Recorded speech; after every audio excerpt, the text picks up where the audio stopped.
Good evening, ladies and gentlemen, and welcome back yet again to another edition of the Comicsgate Commandos, number 112. We're very excited to have you all here this evening. What a week it's been. Wowee. Some great stuff's been going on. We're going to be getting into a very awesome campaign that just launched very recently. I'm very excited about it. I do want to say to the folks at home, thank you so much, everybody, and all your support for River of Blood. It's really a humbling thing to, because that was the, what is it now? One, two, three, fourth campaign that I've closed out. And it is really like a very humbling thing to see. I was going through the list of people who backed and everything and just getting the numbers for like which comics I need to print, a certain amount of, and seeing folks who were there for my first comic and keep coming back. Gosh, it's just like it's just a really seeing those names, people who've been there a long time. I don't want to name them because, I think anonymity is an important thing to those guys, but like, holy smokes, you guys, thank you so much. The support is overwhelming, honestly. So anyway, without further ado, let me bring on my co-hosts for this evening. You know him, you love him, ladies and gentlemen. You're bad mouthing all of CG. You're trying to make a hashtag. They came up with this. Oh, this is CG. Remember that? Oh, yeah. Hashtag. Yeah. This is CG. This is Comicsgate. Oh, this is Comicsgate. This is who you're backing. This is what you're about. Fuck you. Really? Because there's thousands of people supporting this. You're not going to do some fake litmus test on us over a couple of people that you got a problem with. And they need to be slapped down, these pieces of shit. It's Colonel Carbon Heart. Hail General Q. Hail CG. Hail chat. It's good to be back as usual. Yes, sir. How's your week been? A mixed bag. There's a lot going on, as you know, locally, CG, and the world. Mm-hmm. Some tempestuous stuff that I think we should discuss tonight. Tempestuous. Nice. Yeah. Great word. It's funny because my intro, I said recently I want a new one. I think it needs an upgrade. But actually, something happened today, and it reminded me that what I'm saying in that intro still remains true. It does. Yeah. Yeah. It's important that we hold the line, I think that's why I don't have like that fire under me to give you a new intro, because I feel like, I think it could be equalized better and it could be louder, you know what I mean? And maybe true. with better visuals. But I think what you're saying is like, that's classic Carbon Heart, and he's not wrong, and it's the same shit over and over again with these people. That's why I'm the colonel, Exactly. Exactly. You cut right to the meat of the matter, Yeah. Love that. That's why you're here. Well, thanks for being here, Carbon. I appreciate it. Let me bring on our second co-host for this evening, ladies and gentlemen. You know him, and you might love him, but you might not. He is French, so.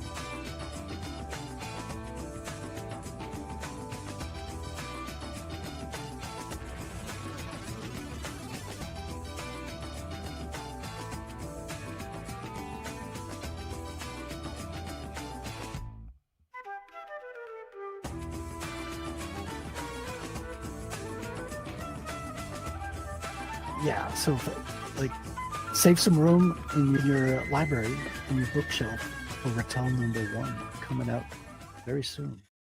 It's Sergeant Guimont. General Q, Colonel Carbon. That's right. I'm French. I have a license to piss people off. So be forewarned. You know what you're getting into. Thanks for having me on. Tempestuous forewarned, ladies and gentlemen. We're going to be teaching you some new words here on the Comicsgate Commandos tonight. You've been warned. We're high on the SAT verbal score over here. That's right. At least English is not my first language. I have a legitimate excuse. No, it's a great word. Forewarned is a fantastic. I was complimenting you. Oh, I thought I flubbed it. No, it's good. Good stuff. Oh, okay. Well, see, all you English speakers who didn't know that word, shame on you. That's right. We keep it a little more eloquent than some of the other groups out there. That's true. On YouTube, throwing around third grade level vocab. We have style. We have grace. We're commandos over here. And speaking of intros and other things, like we were, I flubbed it. I'm sorry. I was gonna fuck. Fuck, I messed it up. Anyway, I need a new intro for you, Frederick. Yeah, I've been thinking about that too. I've got a Five couple of anymore. videos I've been putting together. Mhm. I've got a couple of ideas of stuff that have been. So yeah, we'll work on it. We'll have something Yeah. soon, I guess. I appreciate that you're keeping the anonymity of your first backers and all that, Mhm. because it's important. But you just go ahead and dox all your co-hosts and your guests here on the show. So what's up with that? That's right, folks. Frederick lives at 22 South Boulevard Lane in Ontario, Canada. Zip code 63211. You should go visit him sometime. It's not even how Canadian zip codes work. I don't know how Canadian zip codes work. I barely know how English zip code or American. They don't have zip codes up there. You know, it's all. We do, but it's like it's letter, number, letter, number, letter, number. Yeah, yeah.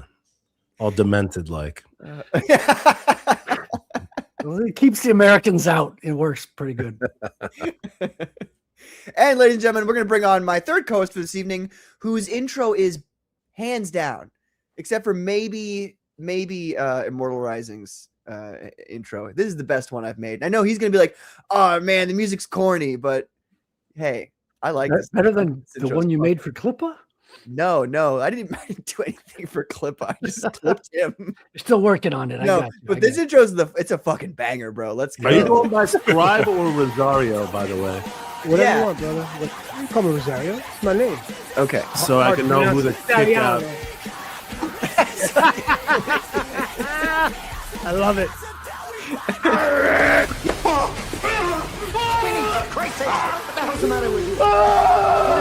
Are you a New Yorker, by the way? I'm from Jersey, bro.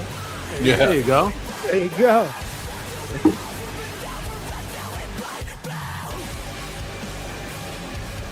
There you go.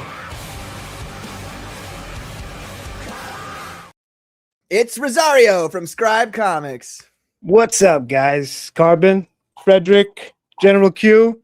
What's going on, guys? Happy fucking weekend. Woo! How's it How you going? doing, brother? Good, good. Crazy week, but I'm glad I'm here. So let's get to it, baby. Let's do this. What's happening with your wall? There's spots on the left and the right where there's no comics. I'm taking them off, shuffling them around, you know, doing a little this, little that. No, we don't do well with changes here. Okay. You got to warn us at least 3 days in advance. Got it. I'll put the memo out. I'll send the fax. right there. Yes, please. You still have my fax number, right?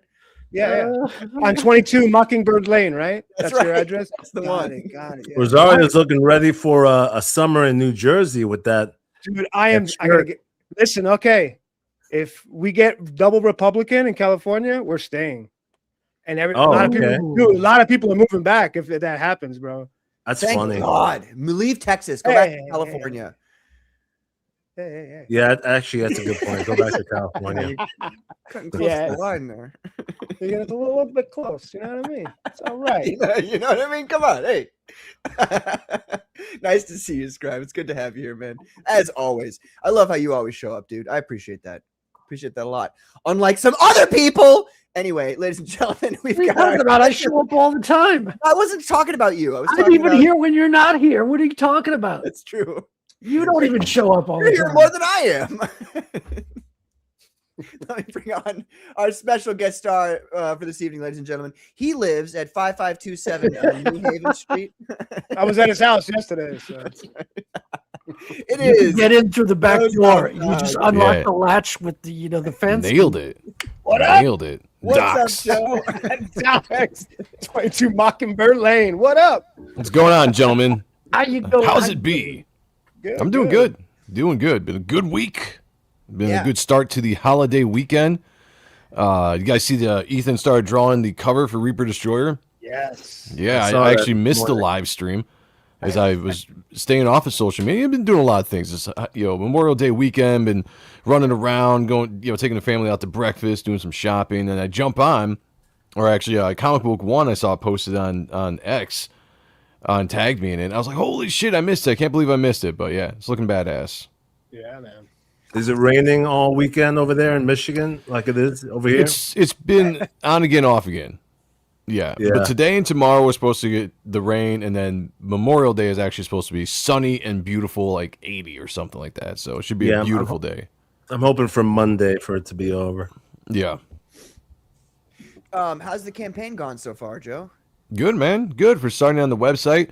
I still think there's a lot of people that don't know this campaign's live, especially from Indiegogo, which Indiegogo is another thing. Like, I'm definitely going to try to get that thing up and running, but man, jumping through hoops for Indiegogo is just crazy right now. Well, I mean, your website is great. I mean, I would rather go through your website anyway. Yeah, But, I would the rather one people problem go is through the website. The updated tally number of how much you know what I mean? Yeah, I did take the tally off because it just wasn't updating. So we've got as of right now, weekend we've got $3,825 with 54 backers. So Very nice. yeah, doing solid, especially for a small website. I would love to get the traffic over to the website eventually and just do like everything from my website, then maybe stripped down versions of the campaign on different crowdfunding sites or whatever. But this is a start to try to get everybody to move over. But there's a ton of people over on Indiegogo. Like the campaign, I think has like 531 followers on there of the campaign. I don't know how many people actually pay attention to the updates that I've been putting on the update campaign. So we'll see. Nobody does. I can. Yeah. But hopefully, whenever that gets figured out, we'll launch that campaign over there as well. But so far, so good. Very, very excited for the new book, and excited to get back to drawing it because it's been a second with all the campaigning, all the setting up, all that good stuff you have to do for launches. That's not fun, really. I want to get back to drawing. Yeah. I hear you, man. So yeah, what is let me introduce the chat here. Let me say hello to the chat really quickly. We got Adam Weber. What's up, Adam? Thank you for being here. Back in his number one spot, raising the flag and a three as well. Thank you, Adam. We've got Skeleton Core comic. I am a mountain. Woo! We got Skeleton. What's up, Skelly? Thank you for being here, brother. We got Grim Jim. He says, name them. I want to know where they live. And shake their hand. I like that. Yeah. And we've got Aaron C., ladies and gentlemen. Good one, but mine's still the best. He's talking about your intro, Scribe. Them's the rules. Honestly, bro, your song, the song I gave you for yours, Aaron, it's another fucking banger. I love Don Broco so much. What a great band. I know you guys are probably like, they're too poppy, but What's the song on the Scribe's intro? you guys are like, I like show you guys music and you guys are like, it's kind of corny. And I'm like, what? Because they're not screaming the whole time? Oh, no, What, they the one- engaged in major chords. Oh, no. Well, it's because if you have one person where their intro is screaming, if all the other intros are soft, it doesn't sound Hey, like they're important enough. We had you know? singing too. We had singing too in our stuff. So. That's right. I had a little bit of singing in my stuff. A little bit. A little bit. I love how you guys do. I mean, He's a sing. we sang a verse every set. Yeah, every other song there was a singing part. You know, Yeah. it's all good.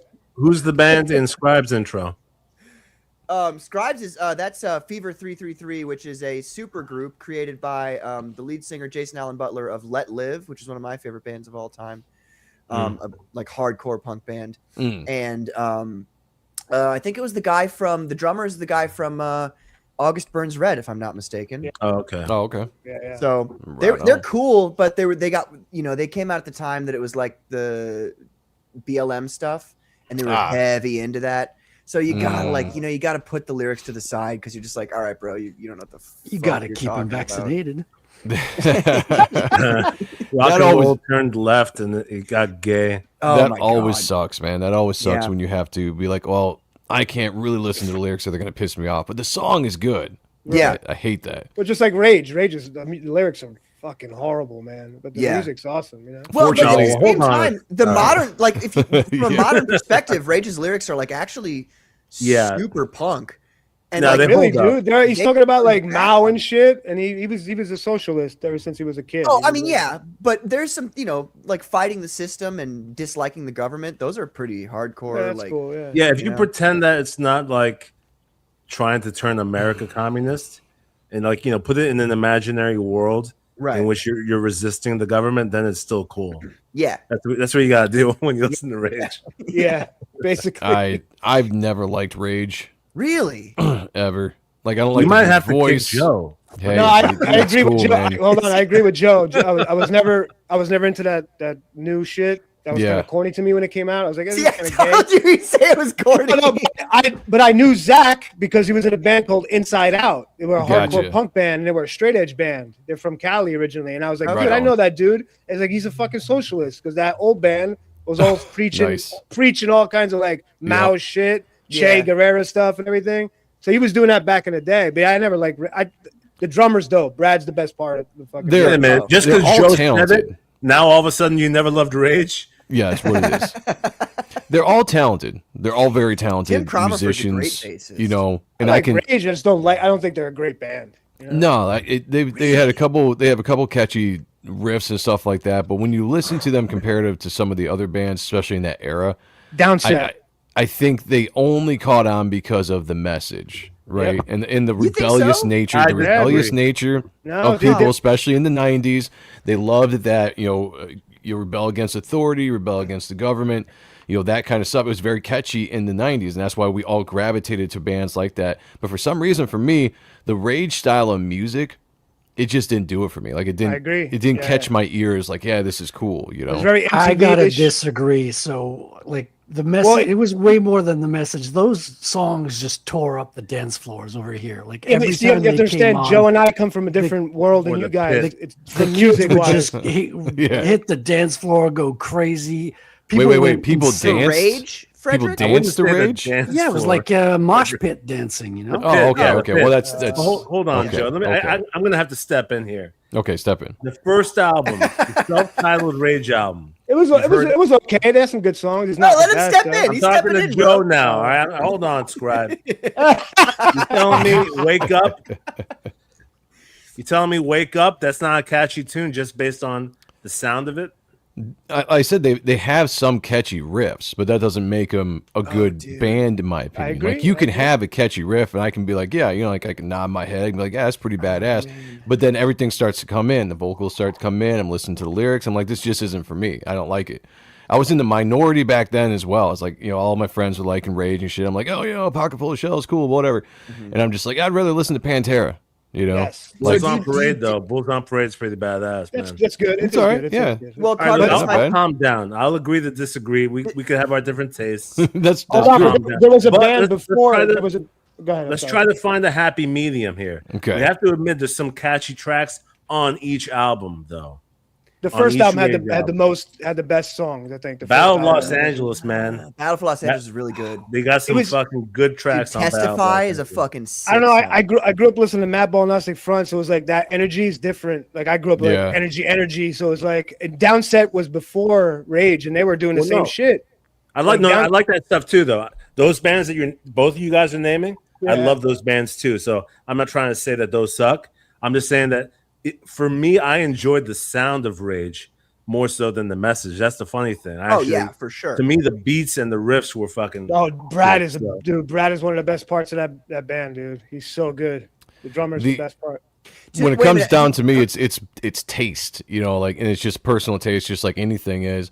But I was much more like I liked the thrash metal, Yeah, and I thrash, liked baby. rhythmatic metal as well. But just like the rhythms that Rage would do were just to me not up to par with some other bands. That's all.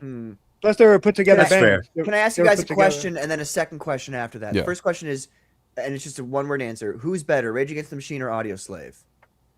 Rage. Obviously, Rage. Okay, Rage. Joe. Straight. First of all, straight edge is not commie bullshit. By the way, that's not. Yeah, it's not. It's not. It's not. It's the opposite. By the way, Um, if you go to bands like Earth Crisis and all that stuff, they were preaching all that stuff, but they were also Christian. So I think that's a hard question because they're two totally different bands. I mean, Audio Slave to me is not the same genre of music that Rage is. So like that's comparing two different styles of music, in my opinion. So it's hard for me. Which 'cause then you're leads like, into my second question: Do you not like the combination of rap and rock? I do. That's some of my favorite bands were that Okay. Leeway, Doggy Dog, Downset. But the thing with Rage was they were put together. They were too popular on MTV, and that turned me off as a kid. I was like, fuck, I was like, this ain't metal. This is kind of like light to me. Yeah. Like I was like, I'm not some of the huge- stuff was good. I like some of the songs. It just wasn't mine. Like I didn't rock it. I didn't buy the Right. album. You know what I mean? I wasn't a huge fan of like the rap or hip hop stuff that was coming into metal at the time, but that wasn't why I didn't like Rage. It really boiled down to the guitar riffs. Because I'm listening to like That blows my mind. I'm surprised too. This is interesting. it's. I mean, I don't want to go on too long about this, but we can go on for a long time. Yeah, I like this topic. This is You know what I think it is, Joe? I think what it is that you're coming from the standpoint where you already had some bands that to you filled that or scratched that itch. And so by the time you heard Rage, you're like, I don't need this. I think that's where you're coming from. Because I'm like that with some other stuff where if I hear a new band that everyone's loving and I'm like, I already have Alice in Chains. Yeah, right. So I don't need. I mean, I think that's where you're coming from. I liked new bands when they came up. Like, I mean, I liked Mudvayne and Slipknot when they were coming up and doing their thing. And Slipknot had a little bit of the hip hop kind of lyrical I never stuff liked in there. Slipknot, man. I couldn't stand that band. Yeah. Really? It was just too much shit. It was like 311. It was like you put everything into one. It was like, oh man. Gotcha. Yeah. Yeah. I don't know, man. When you're comparing like Dimebag at the time, and Pantera was still doing their thing, and that's this groove thrash aggressive metal, and the vocals were just bar none at that point. Like I don't think anybody could touch Phil in his prime. And then you listen to Rage, and to me it was a little bit more whiny when it came to the vocals, just in my opinion. And the guitar was, yes, there were catchy rhythms, and like we can all agree with that. And there were catchy riffs and stuff like that, but it was just like it wasn't an entire song. Like there was a riff that was catchy, and I'm like, oh, it's a cool riff, but the entire song together, I'm just like, it was. Oh my god, you sound like my dad now, Joe. I showed him Rage when I was very young, and he was like, I am older than you. He's like, I don't understand where the melody is, and I'm like, Dad, you only listen to classical music. It's good. No, but put on vulgar display of power. That stuff is violent. No, I love I love Pantera. Like every band you guys are naming, I like also. But I understand that perspective of being like that happened to me around 2010. Because by 2010, I was already set. Like I already had my bands, and that anything new I heard, I'm like, nah, I already got X, Y, and Z. You know what I mean? Yeah. I think there's just is a certain style of stuff that catches my ear. That like when it comes to the guitar riffs and the vocals, when you can mesh those together, because Lamb of God came around, and I was a big fan of Lamb of God. Not right away because they came out and it was really kind of fast, and the vocals were not my favorite. But by the time they got around I think to me it was by the time they got around to their fourth album, and they really hit their stride with like what was that called? Sacrament. When they came Lamb out, of God. Yeah, Lamb of God. Yeah, Lamb of God was later. badass. That was later stuff. Yeah, their later stuff is when I really started to get, but again, that was kind of a throwback to like the kind of 90s groove thrash. Randy changed his vocals up a little bit. It was a little bit more aggressive, but not the sound that he was doing, and like that really got me into that band. So it's really just a preference thing of what I was looking for at the time. Rage wasn't it, but there was a lot of bands that weren't it as well that I didn't like. Like I was never a big Tool fan, and people love Tool, and I'm just like, Tool's great. I'm the same. I love Tool. The first two albums. Joe. Off with that one, Joe. This isn't going well tonight. Hold on. First two albums, amazing, but I have to say, Perfect Circle's better. I like Perfect Circle better. You got a big scribe for sure. I've heard it all my life, guys. I've heard it all my life. I've been in the minority of this, and I can sit here and say, like, talent-wise, fantastic. I love Tool. The first two albums are fucking talent-wise awesome, is fantastic, and there's a lot of songs that I like that Tool does. But to sit here and be like, "Do you like Tool?" I'd have to say overall, no. Like I like a handful of songs where I'm just like, yeah, I can listen to these songs. They're great songs. But to pop in an album and listen to it, you don't like Perfect Circle? Perfect Circle, it's the same thing. There's some Really? there's some songs Perfect in there Circle's I can dig. I probably like good, Perfect dude. Circle better than Tool because of the riffs were a lot different. It was a little bit more. I don't know. It was kind of post-hardcore, kind of quicksandish. That's what it sounded to me like. Kind of helmetish. Which I mean, look, which is kind of funny. The stuff I like about Tool, more radio friendly. Let's be real. Yeah, but probably. I mean, good there's songs, different styles. I like both bands. Clearly, different styles. But the thing Tool, I liked about good. They hit their peak with Lateralis. I mean, I didn't like that album. That's the album I didn't like. No, it was too. Like it was Lateralis. No, it was too long. It was too much. It was like, stop. I don't need this fucking artist fucking bullshit of like sounds that don't matter. I'm like, stop, dude. I don't need this shit, dude. What the fuck is this? Hold on a second. Pink Floyd the Wall bullshit. Get the fuck out of here. when Schism came out, you didn't like Schism? The first two albums, yeah, but the Lazarus is Schism fucking is from Lyle insane. Rowland. Dude, the first two albums didn't have what Lazarus had. They didn't have like pauses and like huge fucking But I'm orchestra talking shit. about the song Schism, the song that was from Lyle Rowland. I just don't- Everybody liked know, that song, dude. It was okay. Like System of a Down is another band I can't stand. I fucking can't stand that band, bro. Me See, too. now I like They're System's whack. first two albums. When they were And more then- thrash. Yeah, and then they kind of lost me after a little bit Dude, of he's a time. horrible singer. Oh, His God. voice is so fucking annoying to listen to. It's like, bro, just go do opera, please. Stay out of rock. I didn't like Apex Twin. Was it Apex? That was like the first band they had. The first two guys, Apex, yeah, I Apex, was like, this PH. is whack. The thing about Tool for me was like I actually like their slower songs a lot better than anything else. Like Right In 2 is one of my favorite songs that they Yes. wrote. Well, that's You one know, of my favorites and too. so That's I on, can listen to that anytime. I can pop that in and be like, I love this song. But do I like Tool overall? Not really. But you know what I'm That's a saying? very. I can love that I gotta song. be honest. That's a strange. I'm statement surprised to with the make. Tool. Yeah, not Tool, not I'm only about surprised. Tool, but just to be able to say like they have some great songs that I like a lot. Mm-hmm. But if you ask me, do I like them? My answer is no. We gotta look at the I find that catalog. to be interesting. Right? I You know gotta Joe look at a likes, though. catalog. You gotta look at a catalog of what you like of a band. Because if I'm gonna put my seal of approval on a specific band, I can't just be like, oh, what songs do you like? I like Right Into. What else do you like? Hold Yo, on, that's Joe. it. Are you buying albums or are know? you buying their catalog? Like he's fucking Michael Jackson over here. Oh, let me buy the Beatles catalog here today. Are you an Anthrax fan? Yeah, I Among like the Living? Anthrax. Anthrax is awesome, I bro. you know what's funny though is I like I can't remember his name offhand, but I like their second singer better than their original singer. How dare you? Yep. How dare yeah. you? But Ian, again, This- that's this an era. Belladonna. It's the era. Like Dude, Alpha Among the Male. Living. Among the Living, bro. It's nasty. Come on. Dude, that's a great song. I'm not saying it's Well, bad. I mean, I'm not there saying are it's bad at bands all. that- But when you have it was a style of vocal that I liked better. And that was during that time. Like Alpha Male. Phil Anselmo was doing guest vocals, and Alpha Male is it's an awesome song. But I just like that guy's style of vocals along with the music of that band more than the original. I like Now, the- Debbie Gibson. Yeah, Well, I was going to say that like it's interesting because it sounds like Don't tempt us. in order for you to say to give your seal of approval, like you need to like the majority of their stuff. yeah. But I mean, I'm capable of saying that like there's a few bands out there. I only like their singles. Like literally Right. like 5 of their songs, and I'll say like, oh yeah, no, I can enjoy that band even though I won't put on their albums. I Interesting. won't say that they're one of my favorite bands, but I would say that like the Eagles, for example. Yeah. The Eagles is a band who they have a collection of a handful of songs where I'm like, these are great songs, but I wouldn't say they're in my top 10 favorite bands. That's how I feel about like most bands outside of my top 20. Gotcha. You know what I mean? Yeah.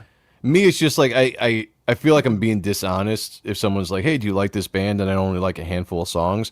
And so I feel like I'm dishonest if I say, yeah, I love this band or this good band. Yeah, I like this band. It's No, like, I totally like, understand that. It's like, yeah, the band's all right, Yeah. but no, I Because love this song. That's what the you know? average normie who doesn't like really love and engage with music. That's what they go. They go, oh yeah, I love that band. And you're Right, like, yeah. "No, you don't really, because then you go, oh, you love them. What do you think about this song? And they're like, Exactly. Yeah, then they start talking to you about What are it, you and they're like, talking "What? about?" What was your You're favorite like, album?" Like, "Oh, so you remember don't this?" love I'm them. like, "I have no real, Yeah. no." Like if somebody says I love Soundgarden to me, I'm gonna be like, oh yeah, what's your favorite song? And if they say Black Hole Sun or Spoon Man, I'm like, you Black Hole Sun. don't love That Soundgarden. is Black Hole rough. Sun. Yeah. Black Hole Sun. But then again, Dude, you fucking there are basic bitch. 4th of July, are- baby. Now that's Yeah. okay. That's a good poll. there That's are a good- songs though, even if they are the radio hits, they can be your favorite song. Well, Like yeah, there's a I mean, reason why they. yeah. Black Hole Sun was a good song, dude. It Yeah, is. Black Hole Sun. It was Soundgarden had actually a lot of an great amazing songs. Song that somehow became a radio hit. It's like, what? Yeah. How did that happen? Burden Jesus in my Christ, head. bro. Rusty Jesus Cage. Christ, bro. What about Dude. what's the band You know with what? the Burden both in my Pearl hand, Jam? bro. Oh, Rusty Cage. Yeah, Bird in my Flavor, hand, yeah. fantastic. Yeah, What was Burn in My what was Hand. Pearl Jam and Soundgarden, that band together? What was Temple it of the called? Dog. Temple of the Dog. That was good. Oh yeah. that Temple was Dog good. too. That Oh, was Hunger I Strike just, is literally one of my favorite songs. Great song. good shit. Reach Down, That- that album. But again, you guys are speaking more of like my real like teenage era of music. Is that right? You know, so like that had way more influence on me and the stuff that I loved and that got my ear. So like the older I got, you know, like later 90s, early 2000s when new bands are coming around or whatever, I've already established what it is that I like, you know, like doesn't mean that I'm not open for new things, but in that era, that teens to 20 some year old, there's a certain style that I know that I like that gets whatever it is, the dopamine drip going when you're listening to stuff and you just, you know, you want to go crazy, you just want to chill, whatever. And then if something comes along and you're like, hey, that's kind of cool, but it's not really everything that I love. I loved what I loved, you know, so I was stuck in kind of what I loved for the longest time. It wasn't until later on in life that I really started appreciating other styles of music and bands I used to hate back when I was younger. I started to be like, why did I hate this band when I was younger? Like, this is really good. Like, just your tastes change over time. Who is your number one band? And I'm not going to challenge you, Chains. not for that reason, just out of curiosity. My number one band? Yeah. Oh, man, it's so hard. Poppy. Number one poppy band? No. None of Number you guys one know who band. Poppy is. I'm Okay. sorry. Well, I was just about to say, like, you got to kind of try to break it down into genre, right? Because, you know, I could be like, my number one metal band of all time is Pantera, hands down. It's my favorite band of you know, up there in the top 5 in general. But if you go into like, what's my favorite alternative band? You know, it's just like, wow, man, that's a hard decision. So you know, hard. or you know, like, what's your favorite, you know, You like hip hop? American punk band or whatever? You know, I can't say punk, but you know, the American punk craze of like Offspring and all them that came up in the early '90s and What's shit. your favorite you know? club song, Joe? I have no favorite club song. Well, you know, it's funny because I have a hard time choosing just one.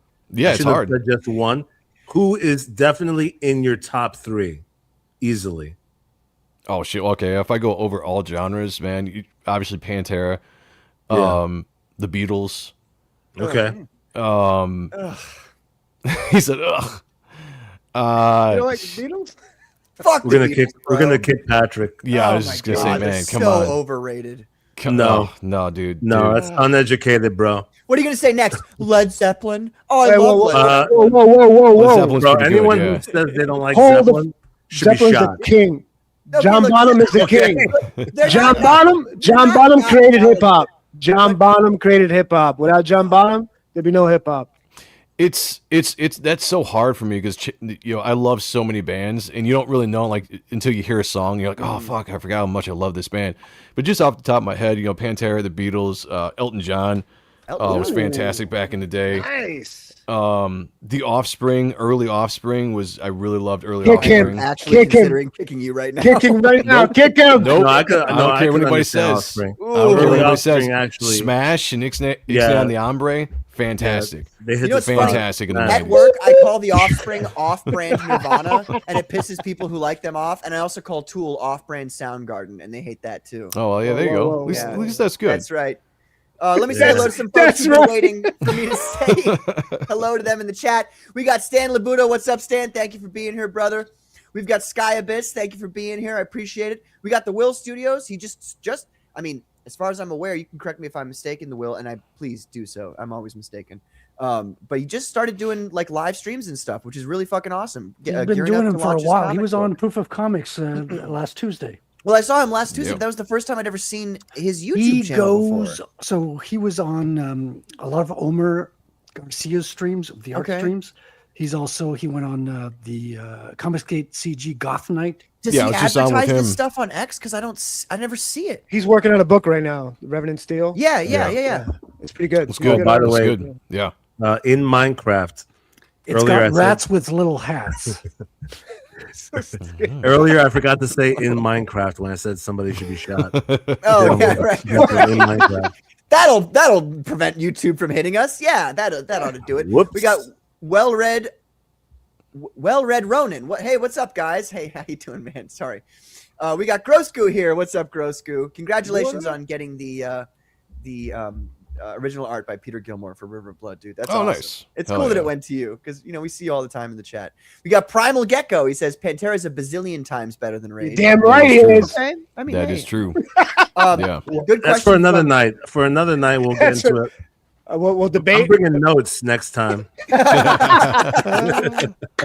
Yep. Aaron says, what is it like to grow up listening to Pantera and then playing shows and partying with them? And now you're doing something similar with comics. This is for Joe. Well, I never partied with Pantera specifically. I partied with members. I got to party with Vinnie Paul Yes.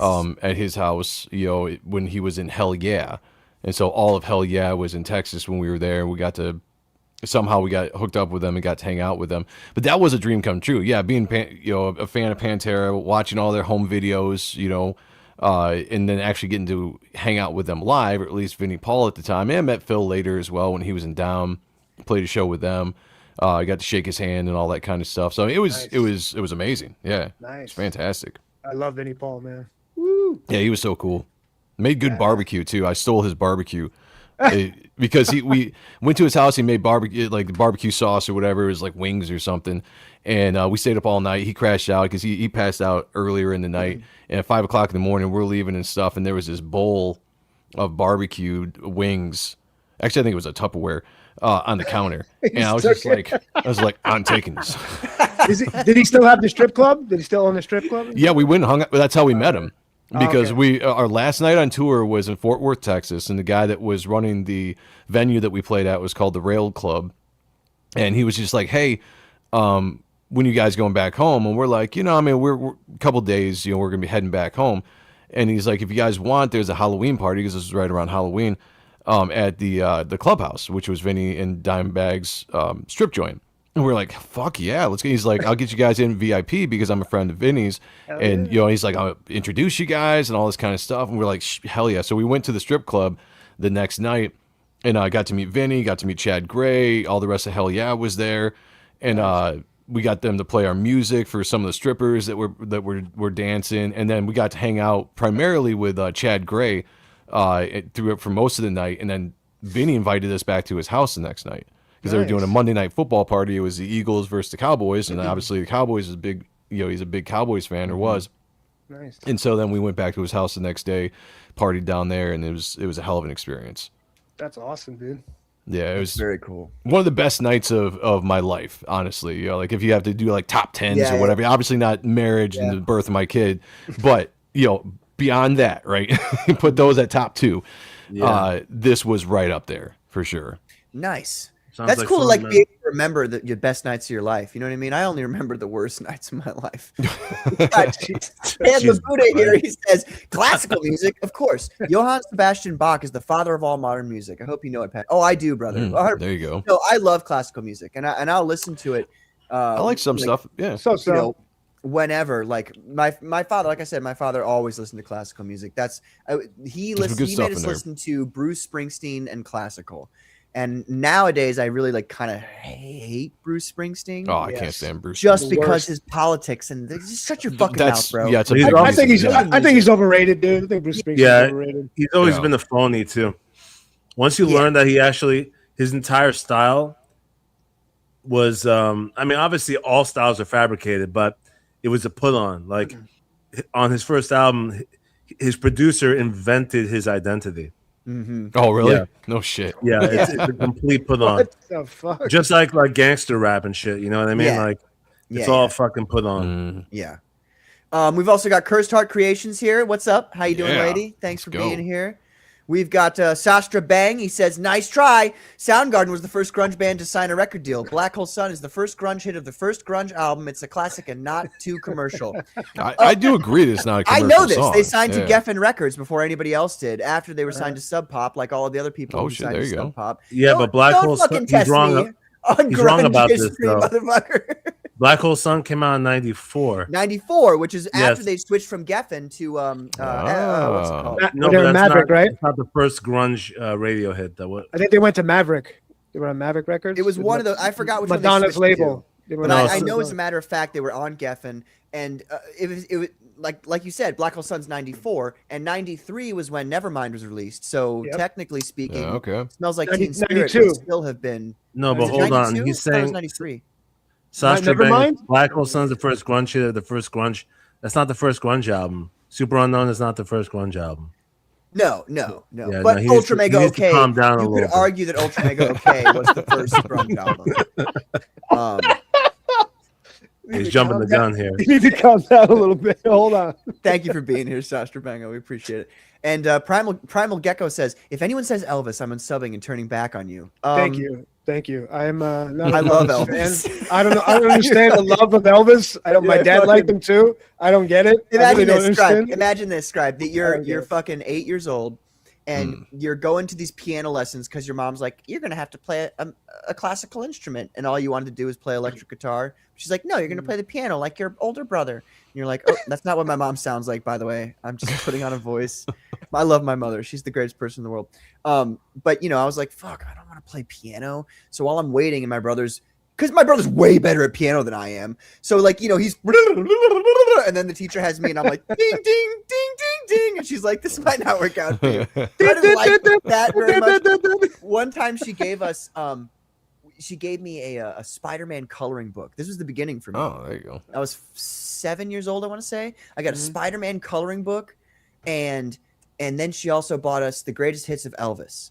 And so I would sit there and listen to Elvis while I was coloring this Spider-Man coloring book as a kid. And it's just, it's nostalgia, I guess, but it's just the best shit in the whole world. I love it so much. It's not the best shit, but it's, very close to my heart.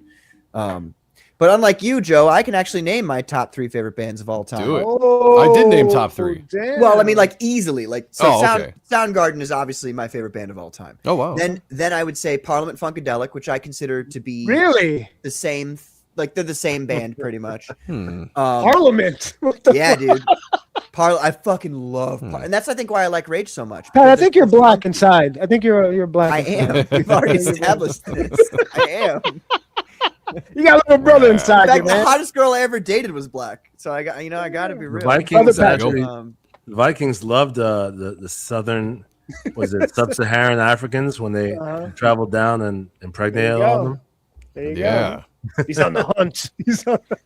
I knew some black chicks once. That's actually what River of Blood's about. Once. I knew some black chicks. And then I she got sold- clean. at McDonald's when I went to get my BK. Right. No, I had a couple fun experiences. Sure, Oh, did, dude. Joe. Hey. Sure. Oh, did. you knew them in the biblical sense. You're saying The biblical sense, yeah. I yeah. see. Right. Down in Detroit, right? Yeah. Right. More in the groupie-esque, which is Okay. interesting when you think of metal. You don't Very rare. very Yeah, it is rare, rare. but they, Very rare. yeah, they. Unless they're strippers. Very rare unless Oh, they're that could have strippers. been too. I never asked. Yeah. So does It did come Gothics up. follow you, Joe? Who does? Never mind. Foot girl. We've Yeah. got Askika in Oz says vulgar video changed many a teenager's life on release. I read. There you go. Hell yeah. And My have, buddy- Patrick, you didn't say your third band though, Patrick. Oh yeah. Oh yeah. Third band. What do you got? that's actually the hard part because it's a tie. Come on. You said he couldn't name I it. was just gonna say that's I bullshit. like- It's like I you like- were bragging you could easily name the top Yeah. 3. Yeah. It's either Switchfoot or Elvis Presley. Say So- Switchfoot.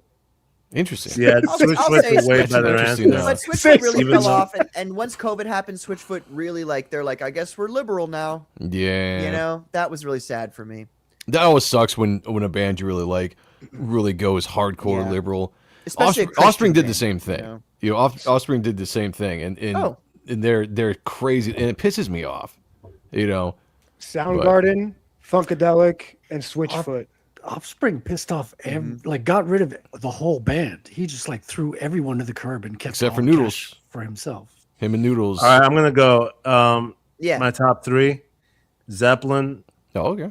Tool, and Deftones. Oh, yeah. Ooh, Deftones is a great Deftones. band. Deftones is the best. Deftones Deftones a little is too whiny amazing. for me, but good music. Oh, they're great, dude. They're great live.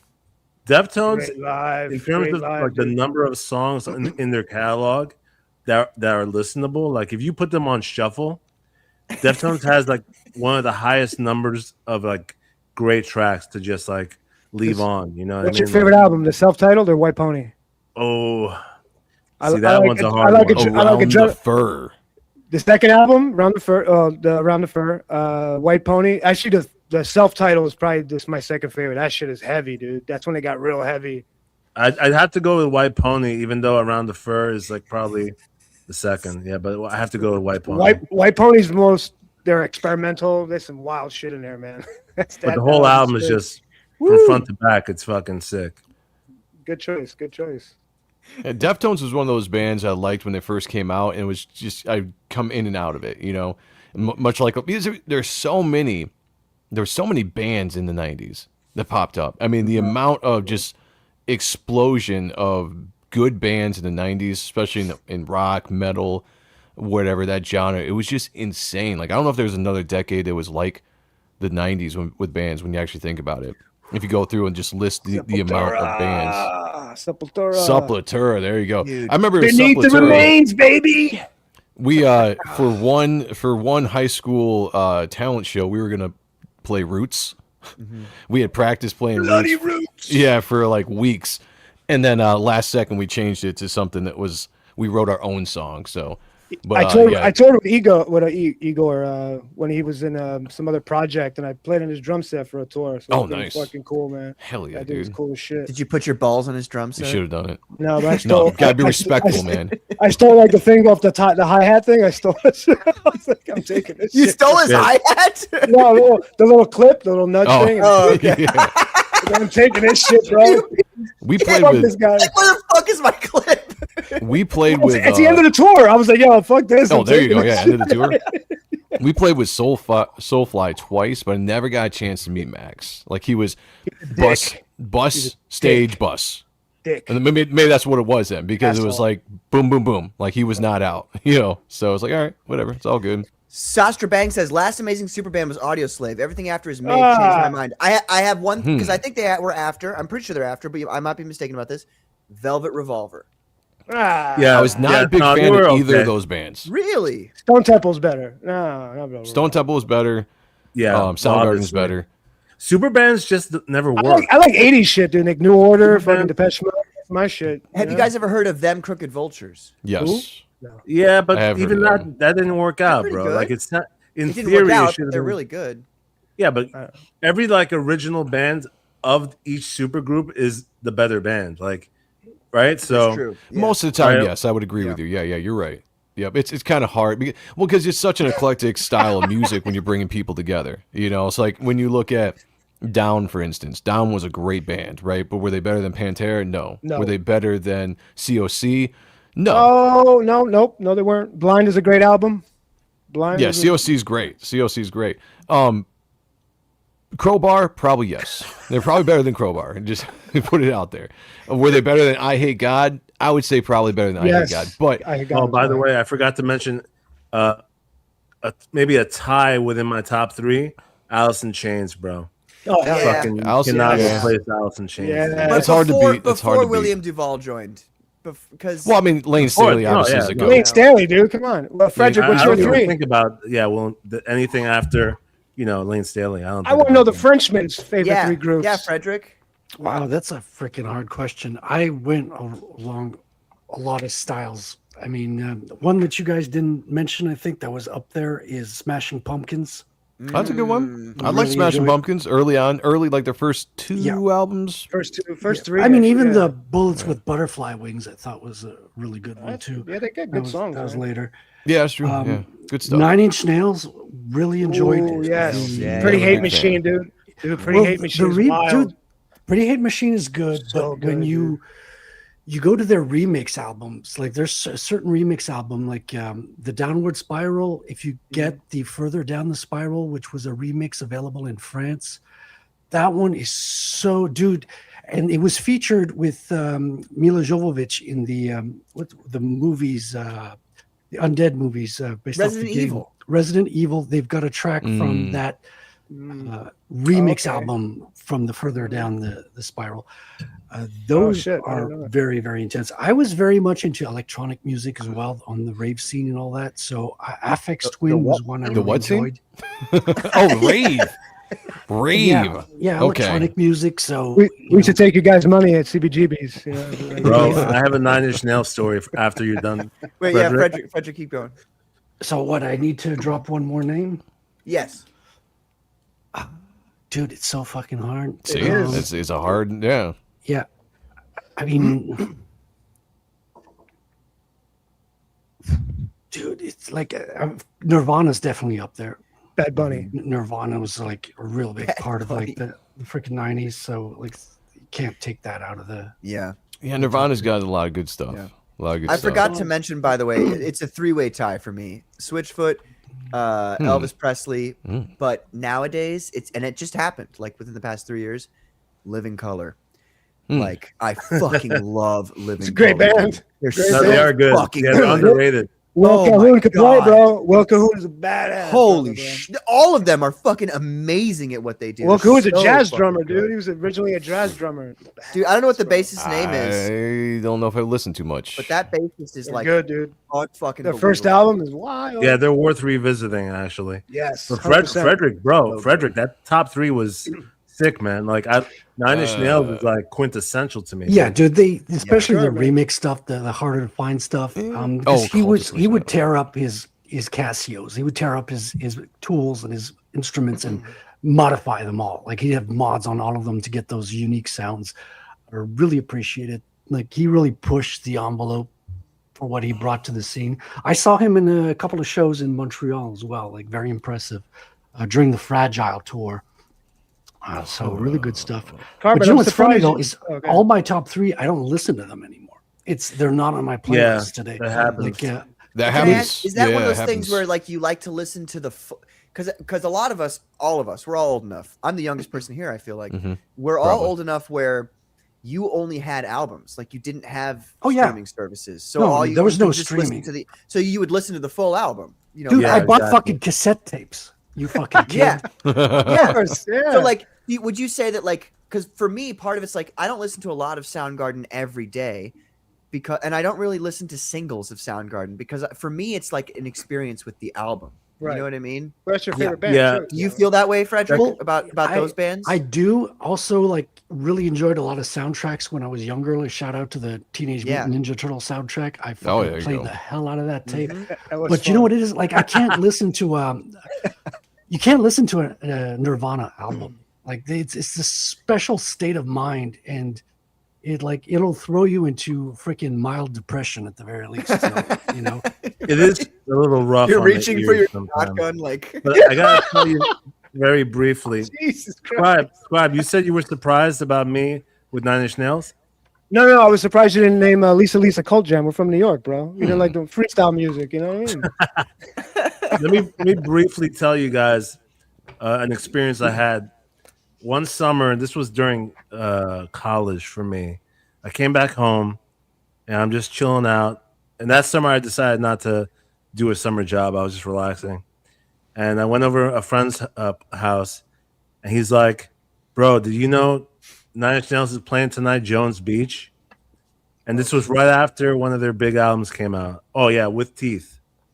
So right after With Teeth came out, that was a good one. I was yeah. reading So Montreal, man. that tour was. Then they had Aaron North on guitar, who's fucking phenomenal.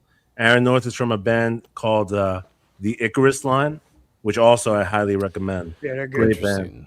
But anyway, and he's like, bro, how are you not going to this show? I'm like, yeah, whatever, man.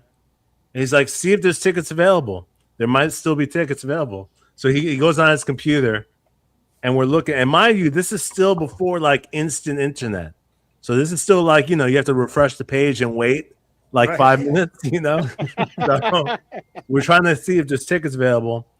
And then he convinces me to go. He's showing me like pictures from the tour. He's like, come on, you love Nine Inch Nails.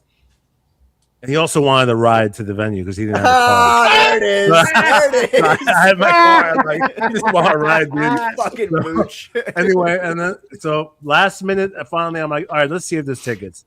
And then the site goes, oh, there's nothing left.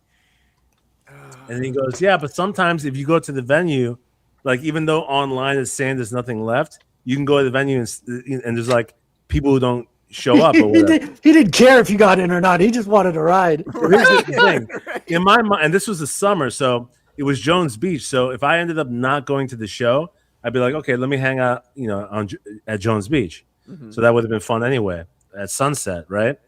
Because it was like 6 o'clock. So I'm like, you know what? Let's jump in the car. Let's drive out there. We get there. You know, he went ahead because he already had tickets with his girlfriend, and me and another friend came over. And I'm like, all right, let's rush to the window and see if they got anything.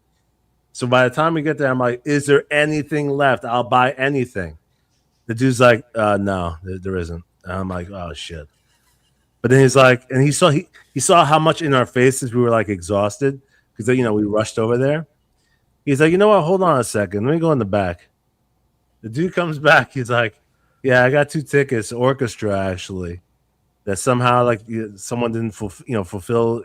I don't know the whole details, but he's like, and we were like, oh, thank God. He gets into us. We show them we meet up with our friends, and they're like, bro, I think this is like at the stage. You got tickets. He gave you tickets that are like right there. I'm like, no, there's no way. This has to be the section before the front section. We start walking towards our seats, and like we're making it past each like layer, with like security. Mm-hmm. Literally, the ticket I got was the very front seat, middle. Shit. I had a front row ticket, awesome. middle, bro, right in front of Trent and fucking Aaron North, the guitarist. Nice. They were like 3 feet away from me. It was one of the best concerts my of my gosh. life, bro. So you're happy. You're happy then your friend is a fucking mooch. Yeah. But, dude, I was Worked out. thrashing. The guitarist, literally, he almost hit me in the head with the headstock of the guitar. Shit. He was thrashing right in front. I'm like, it was unbelievable, man. That's so sick. Yeah. That's awesome. That's awesome. I have a little short story about very like awesome shows that you get to go to out of nowhere. But really quickly, I want to say hello to Art Haida. What's up, Art? Thank you. Speaking of people who have backed me since day one, thank you, Art. You're a fucking legend, bro. I really do appreciate it. We got a serious man. He says, "What's up, brothers?" What's up, serious man? How are you? We've got old VR. He says, Swirchfurt or Elvis. And then, ladies and gentlemen, oh my gosh, $5. There he is. $5 There we from go. Tom Tuttle, ladies and gentlemen. Nostradamus himself. Hail Commandos, cry havoc, and let's slip the dogs of war. Yes, sir. And I'm going to give you a little, little something for your efforts here. Oh, here we go. Oh! Tom, you're the best, man. Oh. There we go. If you guys haven't already, you should go check out Friday Night Frights on Peter Gilmore's channel on YouTube. Mm-hmm. Chatting a little bit here. Great show. Great guys on the show. I show up there every so often when I can, but it's just always great to be there around those guys. They're always talking horror movies. These guys are like, you think, like if you're at home and you think, yeah, I'm kind of a horror aficionado. No, you're not. Not compared to these guys. Like these guys are the top dogs. And it's just really great to be around them and have fun with these guys. Your mic is sounding kind of weird, Patrick. Check. 1, 2. Is that better? Oh, sorry. There we go. Wasn't talking into the mic. What a rookie mistake. Yeah. It was falling. Use that as an excuse. So, but I have a quick story. My friend, he was the drummer in my old band, and he's still a friend of mine. Actually, everybody else, fuck them. They can die in a hole. All right. In Minecraft, I'm joking. In Minecraft. But I really do hope they, turn back from being trans. Anyway, It's over for them. They're gone. Wait, one of them went trans? Yeah, and he wants to get his wife pregnant. Oh, you're being serious. What? Oh, How does okay. that work? You fucking serious? I'm not. For real? Would I lie about something like that? Come on. I don't know. God. My life is so fucking weird, guys. I could tell you. When you bring trans into the mix, I have no idea what the rest of the Wait, your sentence bassist means. is guitarist. Is he a biological man? Is the wife a biological woman? Is like everything else is free game after the trans. They were dating for like 6 years before they finally Did you kick got the shit out of him? No, of course not. I'm a not? pacifist, brother. Oh shit. So, I'm not. But no, I mean, no, they did that all after the band broke up, and the band broke up right before COVID. And honestly, it destroyed me when it happened. But like, That was a good band, dude. Thank God, thank you, but thank God it happened because, like, they would have with COVID and all that, it would have been a nightmare. It would have been a fucking nightmare. Because I was not going to conform, and they wanted me to conform, and I was just going to be like, "Go fuck yourselves!" Like I'm not going to do it.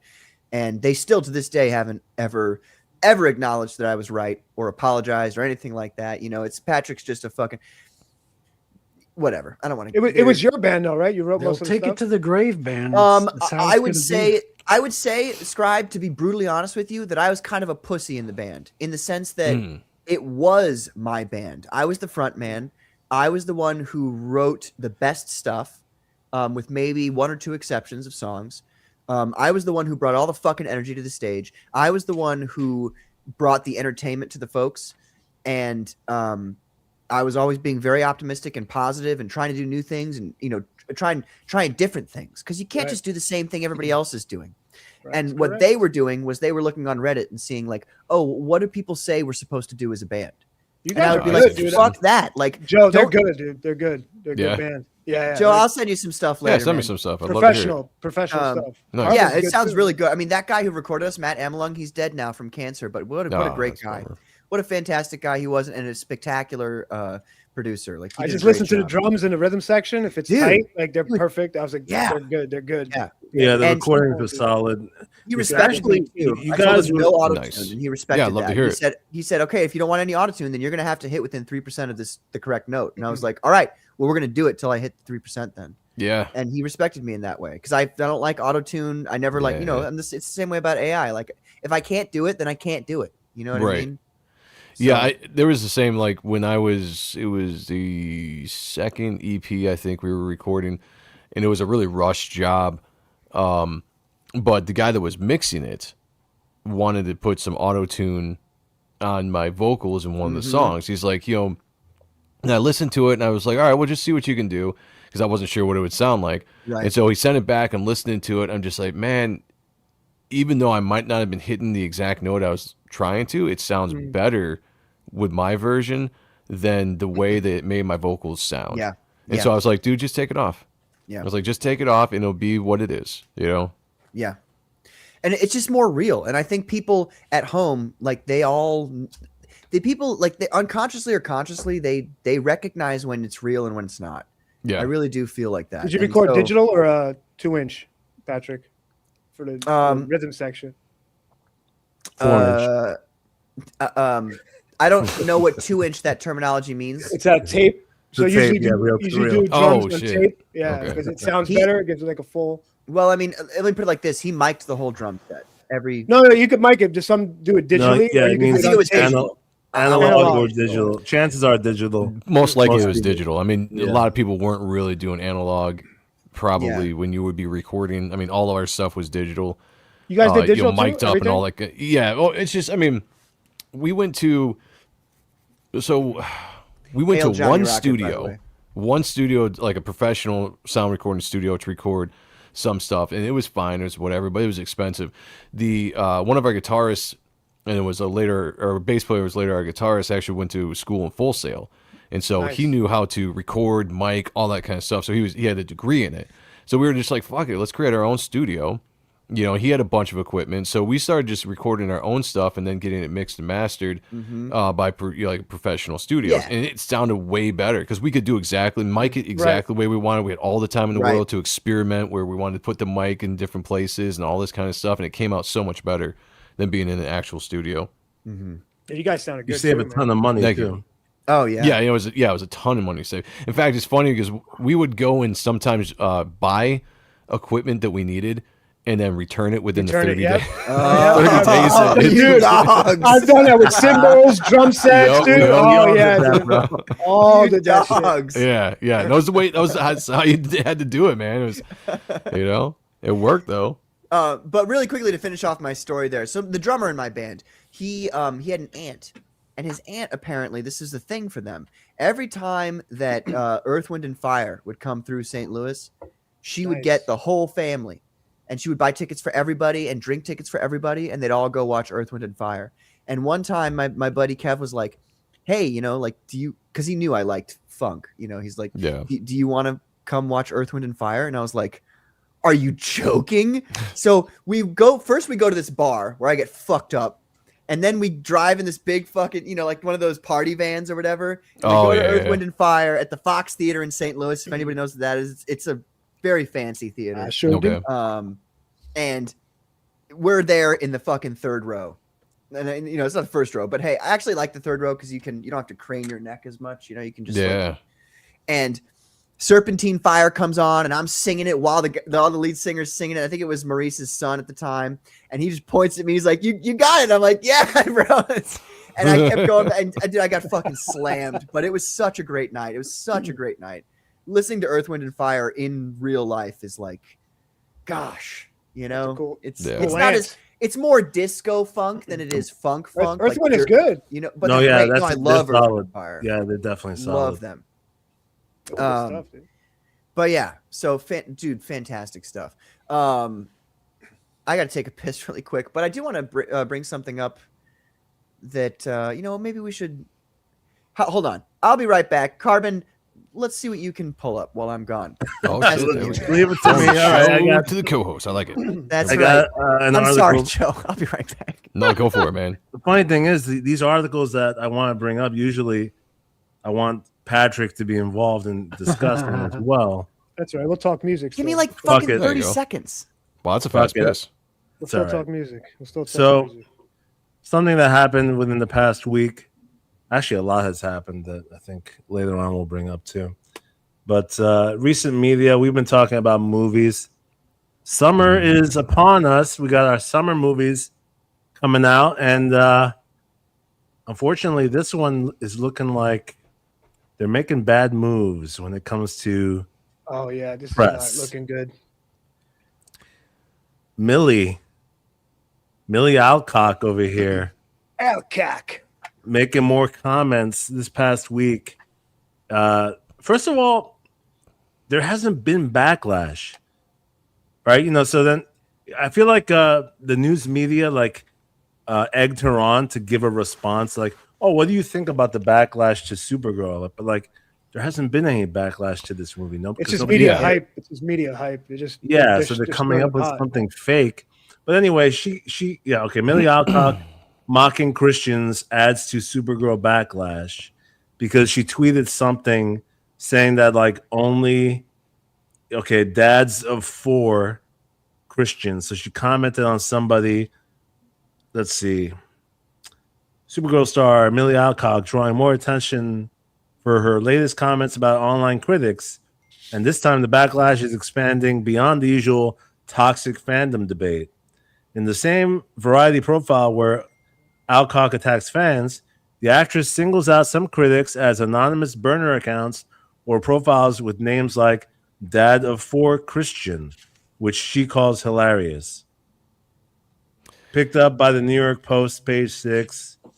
But in any case, yeah, so you know, she's leaning into the fact that she has no choice but to be feminist, right? Because it's Hollywood and she's a female, so she has to be feminist. And so therefore Christians aren't cool. Also, dads aren't cool because procreating is not good in their eyes, right? Ew, Having children is not procreation, cool. yuck. So you're a dad, you have kids, and you're a Christian. That's why you think I'm ugly. Which, Oh, by the way, this pic over here is not, Whoa. it's not doing too well over here. She looks like a dad of 4 in that picture. The kid from, Yeah. the kid from Road Yeah, Warriors, she's- man. There's a lot of She's younger unflattering than me, and images I'm of like- her in this movie. At this bad lighting, I'm actually John is surprised. Jewish. Hail Johnny Rocket. Thanks for being What's up, Johnny? What's going on? Hey, Let me play devil's advocate here for a second because I don't know anything else that she's said except for this headline, and I actually think this headline is misleading.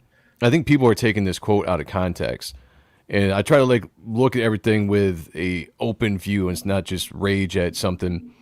What she says there is about the backlash, whatever that might be. And I don't care what that is.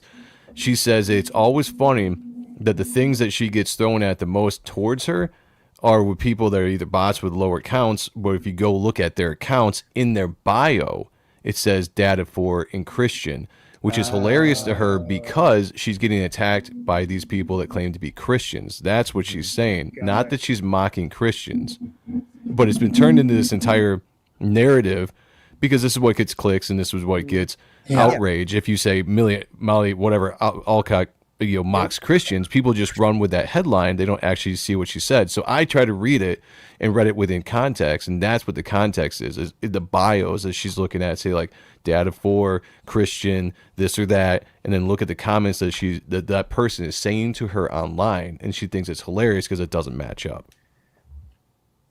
Interesting. Yeah, what you're saying makes sense the further you read on this. Yeah. But it sounds to me like you're defending her. Oh my God. I absolutely am defending in this aspect, because if I'm a big guy of like truth. You like, there's enough truth out there to when people are actually bashing people that we don't need to twist headlines, and we don't need to take something somebody says and take it out of context to rage about it, because people do that way too much today. And I have to stand firm in what I believe, and it's like, if this person said this, take it for what it is. I don't want to twist it into something that's not. In this case, this is being passed around like it's this big thing, and it's not. When you actually read what she says it pretty plain of what it is. But people want to take that one line right there and twist it and run with the narrative. No, you're right. No, and things are taken out of context a lot in order to push this narrative. It's mainly the media, which we know is left-leaning, that wants to portray it this way. Yeah. Even if, we really don't know how she feels. Well, in fairness, if we're talking about truth here, in fairness, the right side does the same thing. Yeah. They'll take things from other people that are liberals, and they'll be like, look at what this horrible person said. And you're like, they all do it. That's the thing. It's stupid. Not understand it from a business tired perspective. Like, why would liberal or conservative news outlets or media want you to feel like they were on the same side? The whole point is that dichotomy. The whole point is to be like, I'm one of Team A, not Team B. Fuck Team B. Yeah, it's an engagement war. That's all it is. Yeah. It's just, I'm so tired of it. I've been over it for a long time, and I see it is. I see it every day on Twitter, dude. It's exactly getting annoying. I see it all the time. And I try to pray for discernment as much as I can, because I do not like getting caught up into something that is not true. I can't stand defending something that's not true. Yeah, no, Joe. You defend the moon landing, Joe. No, Come on. wanting to know. No, we didn't land on the moon. Oh, thank God. Wanting to know the truth is absolutely the most important thing. And yeah, unfortunately, an article is only a small fraction of the truth. Yeah. In most what cases. What really matters is that she's an ugly mess right there. She does not look good right there. Although I don't think that she is an ugly woman in general, but there's a lot of frames in this trailer that I can't believe they didn't take care of her better. When you have a charge of the lighting, and so you many hot have blonde actresses out there. You pick this. Oh, they could have picked a hotter blonde. Yeah. Well, Joe, I'll tell you one thing that's true. She's looking a little rough over here. She looks very rough right there. That's definitely the truth. All right, that's 100% true. And I have no idea how they let that go. You don't know where in the movie this happens. That's this true. might be at her down point where she gets beaten up by the bad bitches. I still have her looking a little bit They've better. been pulling at her hair and stuff, Pulling at her hair. Well, that's how women fight, Patrick. Yeah, so Do some research. Some women, I don't know. I've had a different experience with how women fight, but I'm actually looking forward to the movie. I think it looks pretty good. I think Lobo looks good. I'm in a completely different realm than a lot of people that are in the culture war or whatever. Like, I had to really pull myself out of the whole doomers. Like, I'm not a big doomer fan. Like, everything is bad. Everything is woke, blah, blah. Because then again, you're not standing on principle as far as like what is actually true. We can go into things that are woke, and we can go into things that are trash, but we can't say that everything now, just because it's produced by Disney or Warner Brothers or whatever, that everything is bad. Like, I try to objectively look at things and give an honest opinion on what I feel about it. But you could be surprised as well. Like, I went into Superman thinking, okay, I'm going to watch a really terrible movie, and I had a great time. I really enjoyed it. That was a pretty good movie. I'm open-minded for this one. I'm like, okay, maybe this is going to be fun. We'll see. And if it sucks, hell, it'll suck. We'll have a good time tearing it apart. That's right. And that's the thing too. Like, I try not to judge before I go in, and after I watch it, I'll give you an honest account of what I think the movie was, whether it's good, bad, just okay, whatever. Like, but I try to bring that to people as much as possible and stand on my opinion, not shaped by anybody else. It's the way to do it. Well, Joe, I mean, here on this show, we agree with you, and we tend to be more balanced in terms of doing the same thing and giving it a chance, and not immediately jumping to conclusions. We reviewed Superman on this show, and yeah, like Frederick was saying, we were more open minded to it. As a matter of fact, there's a lot of stuff coming out that I myself am being more open minded to, like He-Man, for example. I'm looking forward to that. I think it looks good. And Dude, I can't wait for He-Man. Yeah, I think it Street looks Fighter good. for me. Looks fun. I'm looking forward to Street Fighter. Bullshit. That's But the gonna one be a thing sack though, of I shit. think we can Spider-Man's gonna be good. Yeah, I think that's gonna be really good. Fantastic The That's Four gonna was be the good. one that's gonna I think stand out. It was good. But to back up Carbon's claim there, like I know a lot of people, like, and people I respect, like Graham Nolan, for instance, really hated Fantastic Four. Yeah. But I love the Fantastic Four so much. Like, it's my favorite of all time. My He favorite. was IP also ever. born when the first issue came out. So. Well, that's true. That's true. But what I'm saying is, like, you know, I can look at it and go, okay, I don't like the casting of Reed Richards or Right. most of them. But it was good. Honestly, most It was of them. fun. But what I would say is, like, if you take a step back, like, imagine for a second that there were different actors in those roles. Like, it's actually a pretty decent movie. Like, it's a Yeah. really good Fantastic Four movie, and it's very, very, very, very pro-life. It's Like, the I best liked it. Fantastic Four movie that they've made. Yes, Yeah. hands Now, down. now there's definitely some things that I didn't like about it, Yeah. but overall I thought it was a good movie. Yeah, it The was biggest fun. thing for me is I thought the third act didn't live up to the first two acts. Really? Yeah, was like I weird. was not a big fan of like how it ended and how they used some of their powers. I was a little bit disappointed in. Underwhelmed, But I guess. yeah, I was underwhelmed, right? Yeah. But all in all, I went into it Galactic thinking like, oh, this is gonna kind of suck. You know, they went with the female Silver Surfer and like all this kind of stuff. And yeah, Sue Storm seems to be more of the most important character. But when you take all that stuff away, and that's what I'm saying, like a lot of these people, they want to pick on these things and they just want to jump off into the woke shit and like let's just rage about it. Was it a good movie? Put all the biases aside. Can you go there and watch the movie? Can you say, besides the fact that it's a female Silver Surfer and Sue is the main character and all this stuff, was it a good movie? Yeah. And I walked out of the theater saying like, yeah, it was a good movie. I have my gripes about it, but overall it was a good movie. Yeah. I mean, I watched it 3 times, and my biggest complaint with the movie, because all the actors do a great job. You know, are they the perfect choices for the act? You know, maybe not. But like, my biggest complaint was that his character wasn't, like, they didn't write. They kind of him well. sidelined him. Yeah, really. Yeah, did. yeah. And that bothered me because he's got to be there. Like, he's the life of the party there. But the people who are like Sue can't be like, she can't be, strong and powerful. It's like, She's one of the most powerful people in you've the Marvel never read a universe. Fantastic Four comic in your fucking life, crazy. dude. God damn. Yeah, she's a very like, powerful character. That's Oh for my sure. Super God. important. Yeah.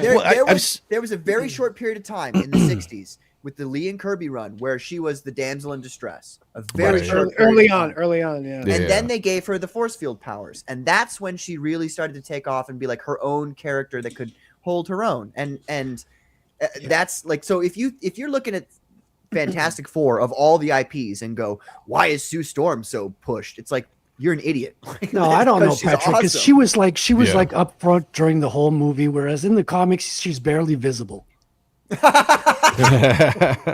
there is something Nice. that a lot of Good people one. are kind of failing to mention once again, though, is that the pendulum has been swinging back Mhm. from wokeness in the Mhm. past 5 years. So, for example, all these movies where you got Fantastic Four, Superman, and even upcoming movies, Mortal Kombat, Street Fighter, He-Man.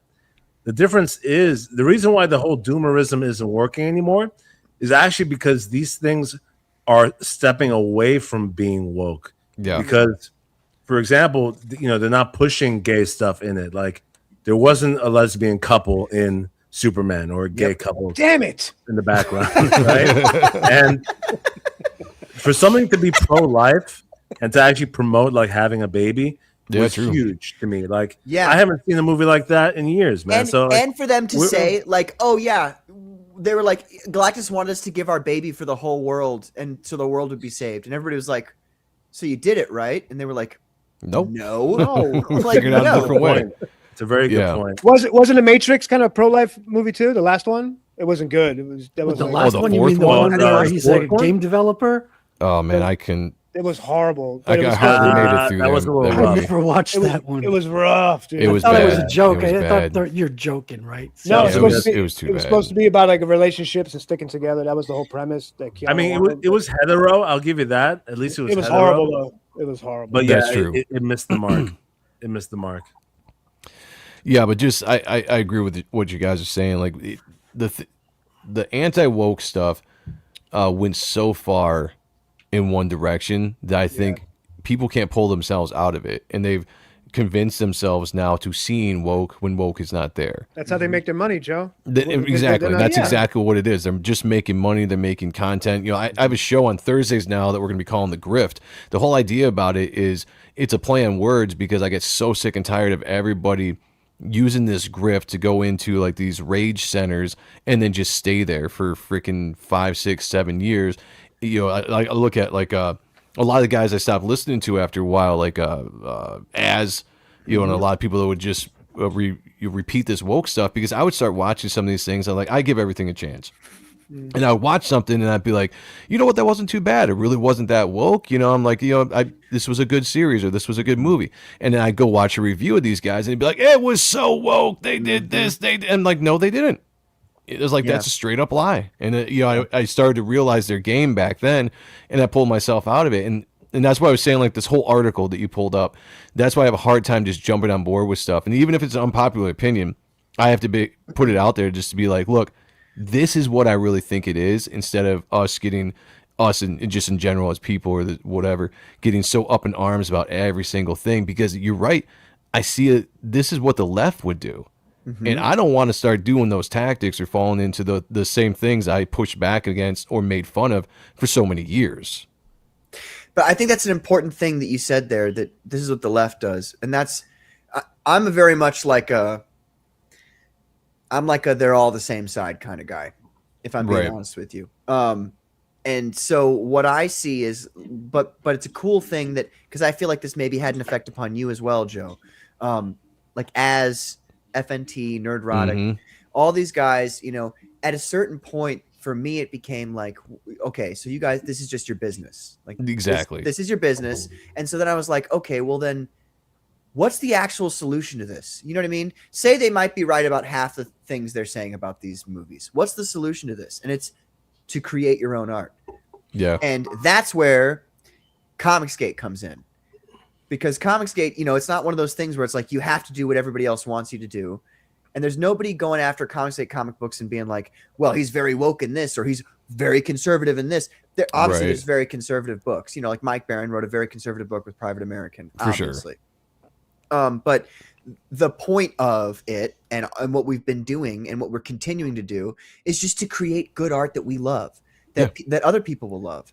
And speaking of great art that people are going to love, an hour and a half into the show, ladies and gentlemen, we've got Reaper Destroyer #2.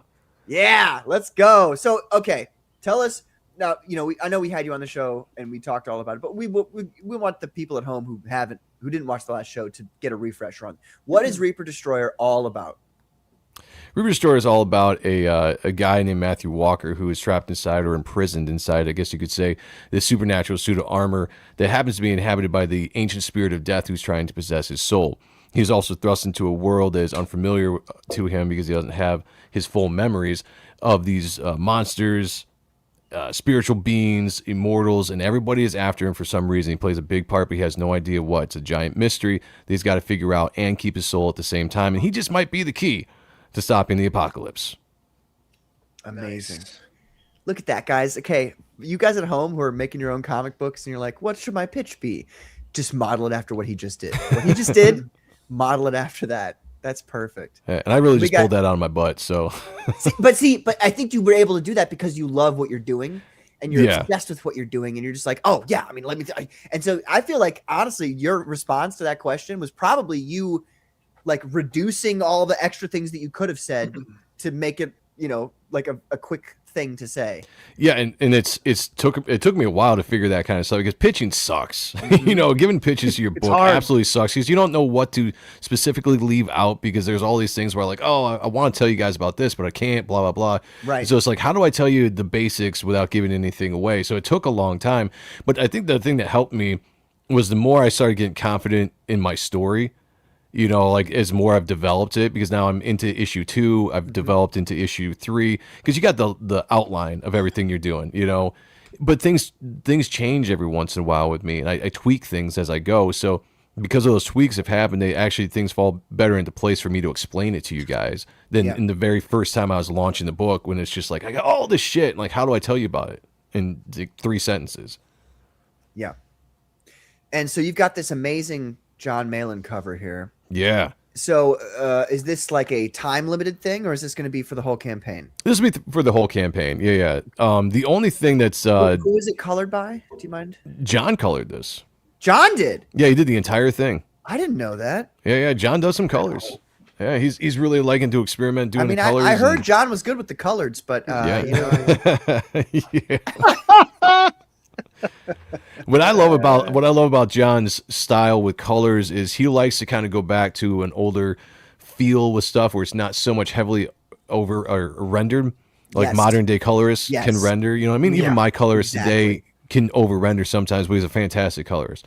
Everything but that's just the modern comes out style. Shiny, even like freaking fabric is shiny, and you're like, yeah. And so he went with a little bit more of that flat. Let's do some. You know, he likes kind of that more flat colors and just highlight some of the flats and stuff. But just it has a good look to it. You know, and I'm sure that this could have been colored by Kyle Ritter or anybody else and looked fantastic as well. But it feels I think, alive.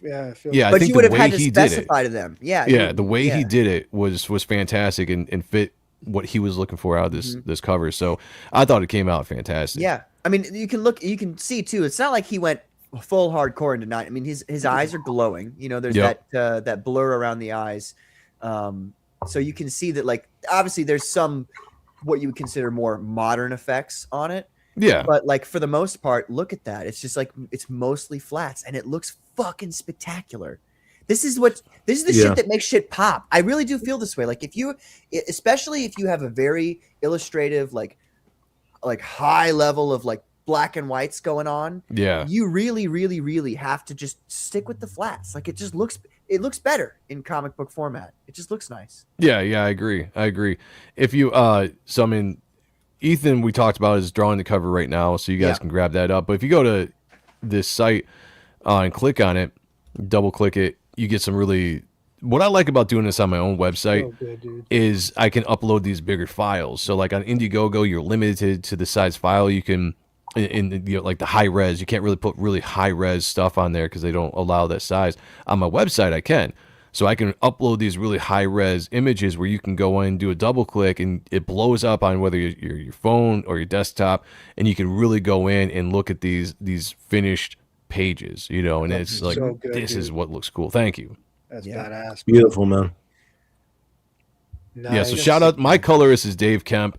He's been in the industry for, I don't know, 30 some odd years. He's worked good with too. He's worked with Todd McFarlane. He's done DC, like Green Lantern stuff. So he knows what he's doing. I absolutely love working with him because he gets like what I want to do, which is great. You know, it's a good working relationship. Yes.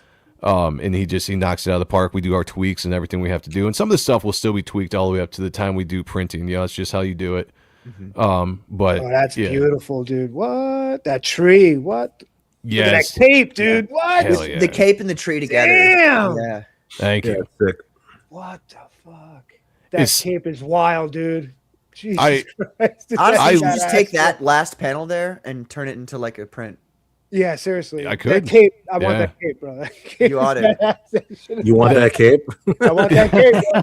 I Who brought doesn't that want cape. that cape? He's gonna be wearing that to for the fans. All ripped and shit. Yeah, I love the ripped cape.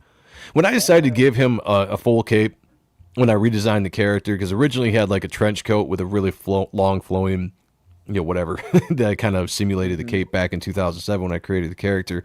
I wanted to give him like these trench coat 2007. What a surprise! Yeah, exactly. Yeah, right. But I wanted to give him like this kind of ripped up cape all the time, and sometimes I rip it up more than normal. It's just, but it's fun, right? As an artist, right? You know, you can just sit here and just like, I'm just gonna rip the shit out of this cape because it looks awesome in this particular picture. So the cape is always kind of changing throughout the book. But it just visually wise and energy wise, you know, when you're trying to create that movement and stuff, it's just it's so fun to play with a cape like that. Yeah. Joe, can I have a question? Yeah. What are his power sets and weaknesses? Like, does he have any? Or Right now, for what he knows, because he's still trying to figure out like what the armor can do and what he can actually do. The armor is protection very well. I'm not going to say he's invulnerable to stuff, but he's fairly well protected from most attacks. He can go through a lot of damage, unless it's a kind of a spiritual being that knows how to penetrate the armor. The gauntlets that he has, he can make crude weapons, spikes, swords, those kind of things. He can form guns every once in a while if he wants to. He can kind of levitate, semi-fly, but not like Superman or all that kind of stuff. But he's got all these abilities. He doesn't Like quite know glide, how he to can use. glide if he Yeah, wants kind to. of glide or Okay. float. nice. He's got all these abilities. He doesn't quite know how to use the armor. So, like in the first book, it comes and goes. So he doesn't really know how to repeat to use the guns. The next time he gets in a battle, he's like, "Fuck, what am I doing?" The other set of his powers is the entity that's in his head or in his subconscious trying to possess his soul, and that's Apophis. Apophis is an ancient spirit of death, one of the strongest spirits of death there ever was. His level of power is damn near cosmic in his world, in his realm.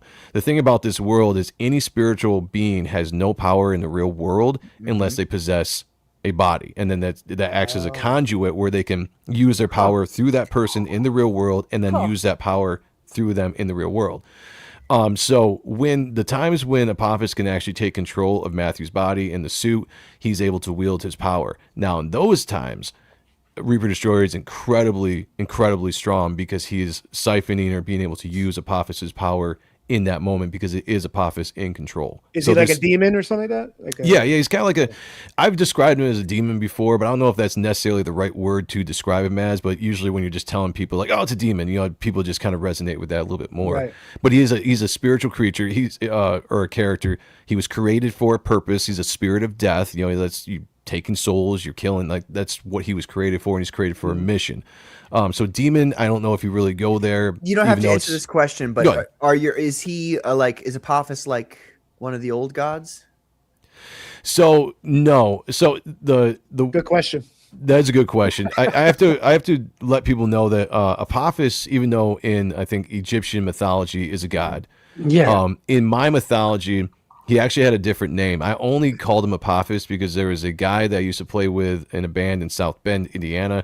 He had a band called Apophis, which I always thought was a really cool name. And then Yes. he passed away not too long before I put out the Ash Can in 2022. So to honor him, because he had just passed away, I switched the name of the character to Apophis just for that reason. So he doesn't really have any kind of ties to the god Apophis for Egyptian lore. But in my comic, I like to tell everybody, like in my story, I've created my own lore. So the characters that Okay. you find in my story actually inspired the mythology of the mythical gods of all I the different, see. you know what I'm saying? Okay. So Oh, that's this cool. character could have inspired the character, the mythological character of Apophis in the Egyptian culture. You know what I'm saying? Dude, Okay, that's the yeah, most based answer I've ever heard. Is it based on an Egyptian god? No, actually, the Egyptian god is based on my character. Yeah, That's right. exactly. Get fucked, Egyptians. Screw you. It's a time differential, That's good. Yeah. Really Possibly. quickly, let me say hello to RP6914 says the Odyssey. Can't wait. What's up, RP? Oh, Thank yeah, for there you being go. here. And we got Bootlegger. What's up, Bootlegger? Hey, Thanks what's for up, being What's here, going brother. on? I was on All the right, I'm Bootleggers show yesterday. Nice. Yeah, I saw that. Oh yeah, it was good. Thank you. Oh, Great look at stuff. that cape going around. What? See, That's yeah, wild. see, that's the shit. I know you probably really enjoyed that with the cape there. I It's love the funnest thing to mushrooms, draw. dude. Mushrooms right there. That's so Yeah. wild. Dude, what? But yeah, it's so I'm in this story. So the first story was much more in New York City, bricks and mortar, kind of stereotypical. Oh, this isn't a city story then. Yeah, no. This we're going in much more of a fantasy direction because I started getting really. I got this itch. I wanted to draw like kind of fantasy stuff, and it's just so because I'm the writer artist, I was able to work it into my story because I wanted to draw a certain style. So in this story, Matt finds himself in the Veiled Dimension. The Veiled Dimension is a place in his own subconscious. It's a realm that everybody has their own kind of personal realm within their subconscious where your soul resides. And in this realm, other spiritual entities can come into this realm. And if your soul is not strong enough, they can possess your soul, which is how a person becomes possessed. But it all resides from this realm. Sounds like And so- doing DMT to me. Kind of, right? Yeah. So he finds himself getting pulled into this realm to confront Apophis so he can get control of his soul. So what that did is it gave me an opportunity to do some kind of like off the wall fantasy kind of stuff. When this book first starts out, as you can see with these sample pages, it's a little bit more of like this fantasy forest, Lord of the Rings, Record of Lodoss War, that kind of stuff, where you're seeing some fantasy elements. Trees are a little bit twisted and designed in ways that aren't natural.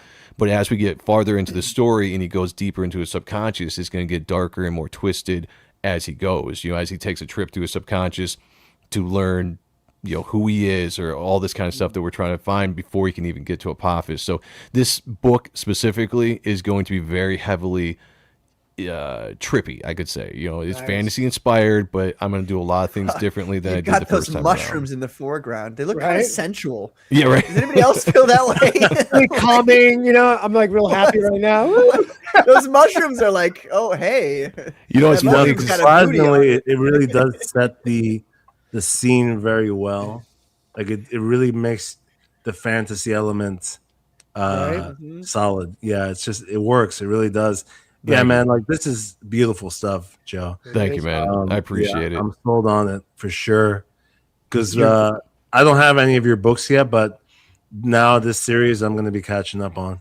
No, I appreciate it, man. I appreciate it. Speaking of which, it's a great segue there. Just really quickly, Joe. Yeah. People on this campaign, can they get the first book? Yeah, absolutely you can. Let me back out of this. I'll show you exactly where you can on this. You will have to put a warning, though, that people should not read this comic before driving or operating machines. Right, exactly. Yeah. You can just go right down here. I think it's the 6th or 7th tier.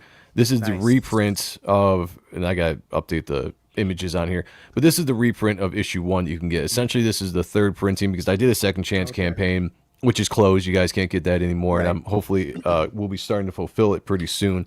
I'm still waiting on a printing error to be corrected. But for this campaign, you can get this. You can grab this right here. It's a reprint of the first issue with a brand new cover that we did on this. So yeah, you can grab that and enjoy both issues.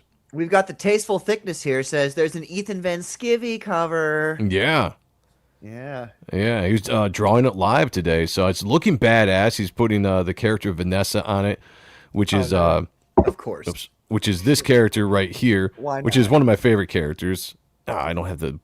Did I forget to? Okay, I thought I put the large. There we go.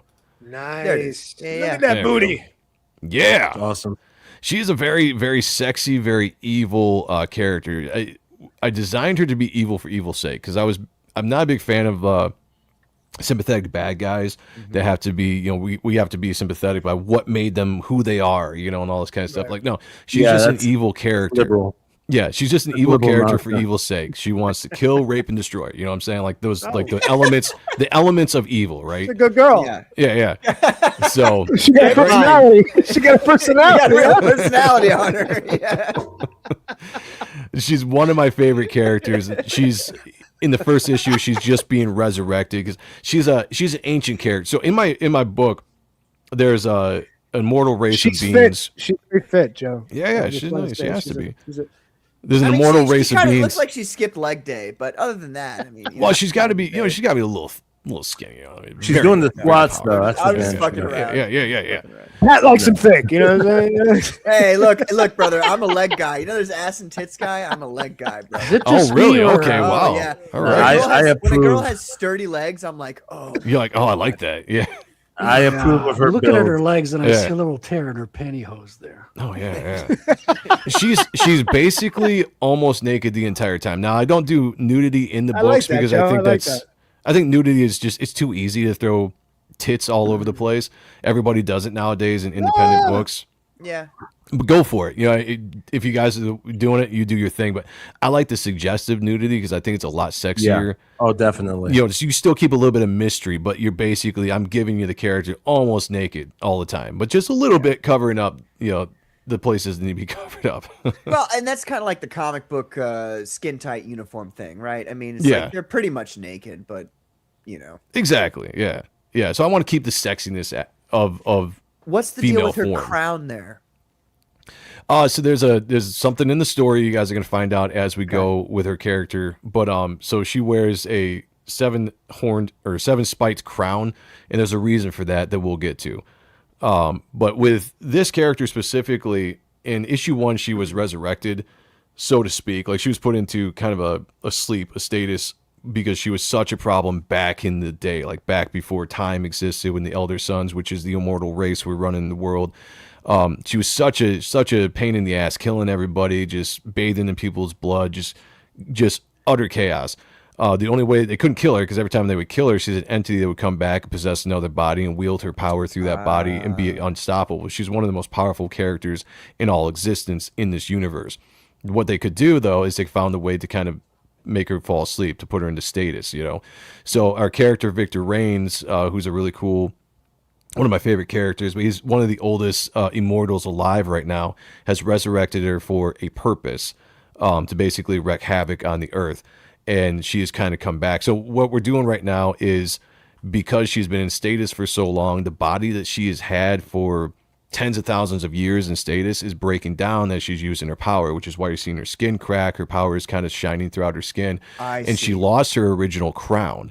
So she's creating her crown now with her power, which is why it's like this energy. Like if you guys got the supplemental book that I put out on the very first campaign, there was a backup story that we did of the Vanessa character that kind of showed a little bit of her origin, how she came to be.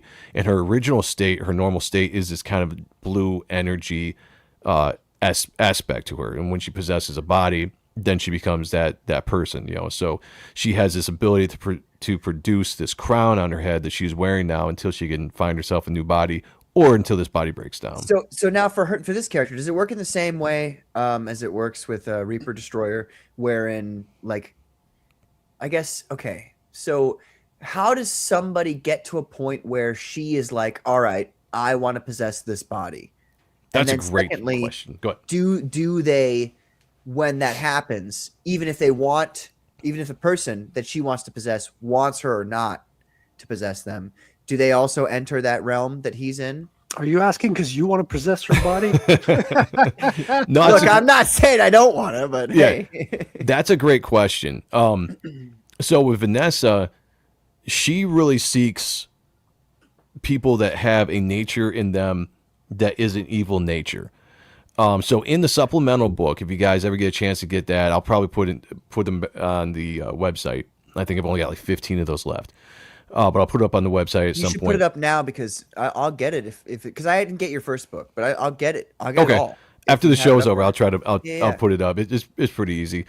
But she comes upon this maiden, if that's what you want to call her, in this story, because this takes place in the time before time, as I call it. So like in my mythology, guys, the world's been created. There's the race of Adam, and then there was a race before Adam. So the Elder Sons and the immortal race take place before Adam was created, in this time before time. And so she takes the body of this very voluptuous, very beautiful woman, but the woman is very flawed in the fact that she's evil. She's used her sexuality, her looks, to lure guys in, and then murder them and take their riches and all that kind of stuff. She comes to this young lady saying, if you let me in, together, I'll make you the most powerful being in the world. You can kill gods, you can do all this kind of stuff. And so she plays on the ego of these people. And when she is let in, because she has to be invited in. She just can't take over. Right. So this is not necessarily the same way as like the Veiled Dimension. This is just it's a deal struck, right? Let's say like it's a deal with the devil. So she's 100% a demon then. She probably could be, although nobody really knows exactly what she is. Like that's established in the first book. Like it hasn't been established like what she is. She just kind of arrived one day and started taking bodies. But she takes a body by basically deceiving the person to give her control to take the body. And when she takes the body, she kills the person. Soul and everything, done, gone. And then she just possesses this shell that she can use as a weapon and do whatever she wants in this plane with. She kills their soul? Or kills their soul. Done. Oh, shit. So it's true to life, basically. Yeah. Basically, right? Basically, so I have this thing in the book called the pit. The pit is where souls go and can never escape. If you're not going to heaven or hell or whatever, you go to the pit it's usually reserved for spiritual beings. However, in this aspect, in the supplemental book, if you read the story, when she's finally realized that she's deceived, the girl starts crying out, saying like, I don't want to go to the pit, because she knows like this is what's happening. Her soul is being eradicated and not in a natural way for this world. And the only place for her soul to go at this point now is the pit, which is a unescapable, just nightmarish place to be. Damn. So the people at home want to know, what's her body count? Oh, who knows, man? Yeah. Who knows? Thousands? So she's a hoe. She's a hoe. Listen, Vanessa is the kind of character I developed her, or I designed her to be like the worst of all societies, and that includes, the She's a groupie. Right, exactly. Basically. that includes the sleep around aspect of just body. Like there's carnal lust. She loves the carnal lust. Good Not for only her. does she like to kill, but she actually, she likes to also dabble in the sack with whoever. But the problem is, you can sleep with her. Most likely, after it's done, she is going to kill you, much like a female, spider or Like a whatever. praying mantis. Right, yeah. like a praying mantis. She's It probably might gonna. still be worth it though. Right, yeah, you might have a great night. You're gonna probably have a fantastic night, and it's gonna be amazing. But as soon as you blow your load, it's done. Now, does she You kill? know. Does she kill the souls of the people that she sleeps with too, or is it just she just kills them? She just kills them. Like the And only they go to soul she hell. takes is the only soul she takes is the body that she possesses, and that's just because she took the soul over and boom, eradicated it. imagine That that? person stops being. You have sex with the hottest woman of your entire life, and you go up to the pearly gates, and you're like, "Hey guys, what's up? I don't know why I'm here." And God's like, Yeah, "Brother, that was a demon. You had sex with a demon." yeah. I Go saw a ahead. video like that online the other night. A movie with the same plot. What kind of movie was this? She's an awesome character in that aspect Online. because she's very sexual, very evil.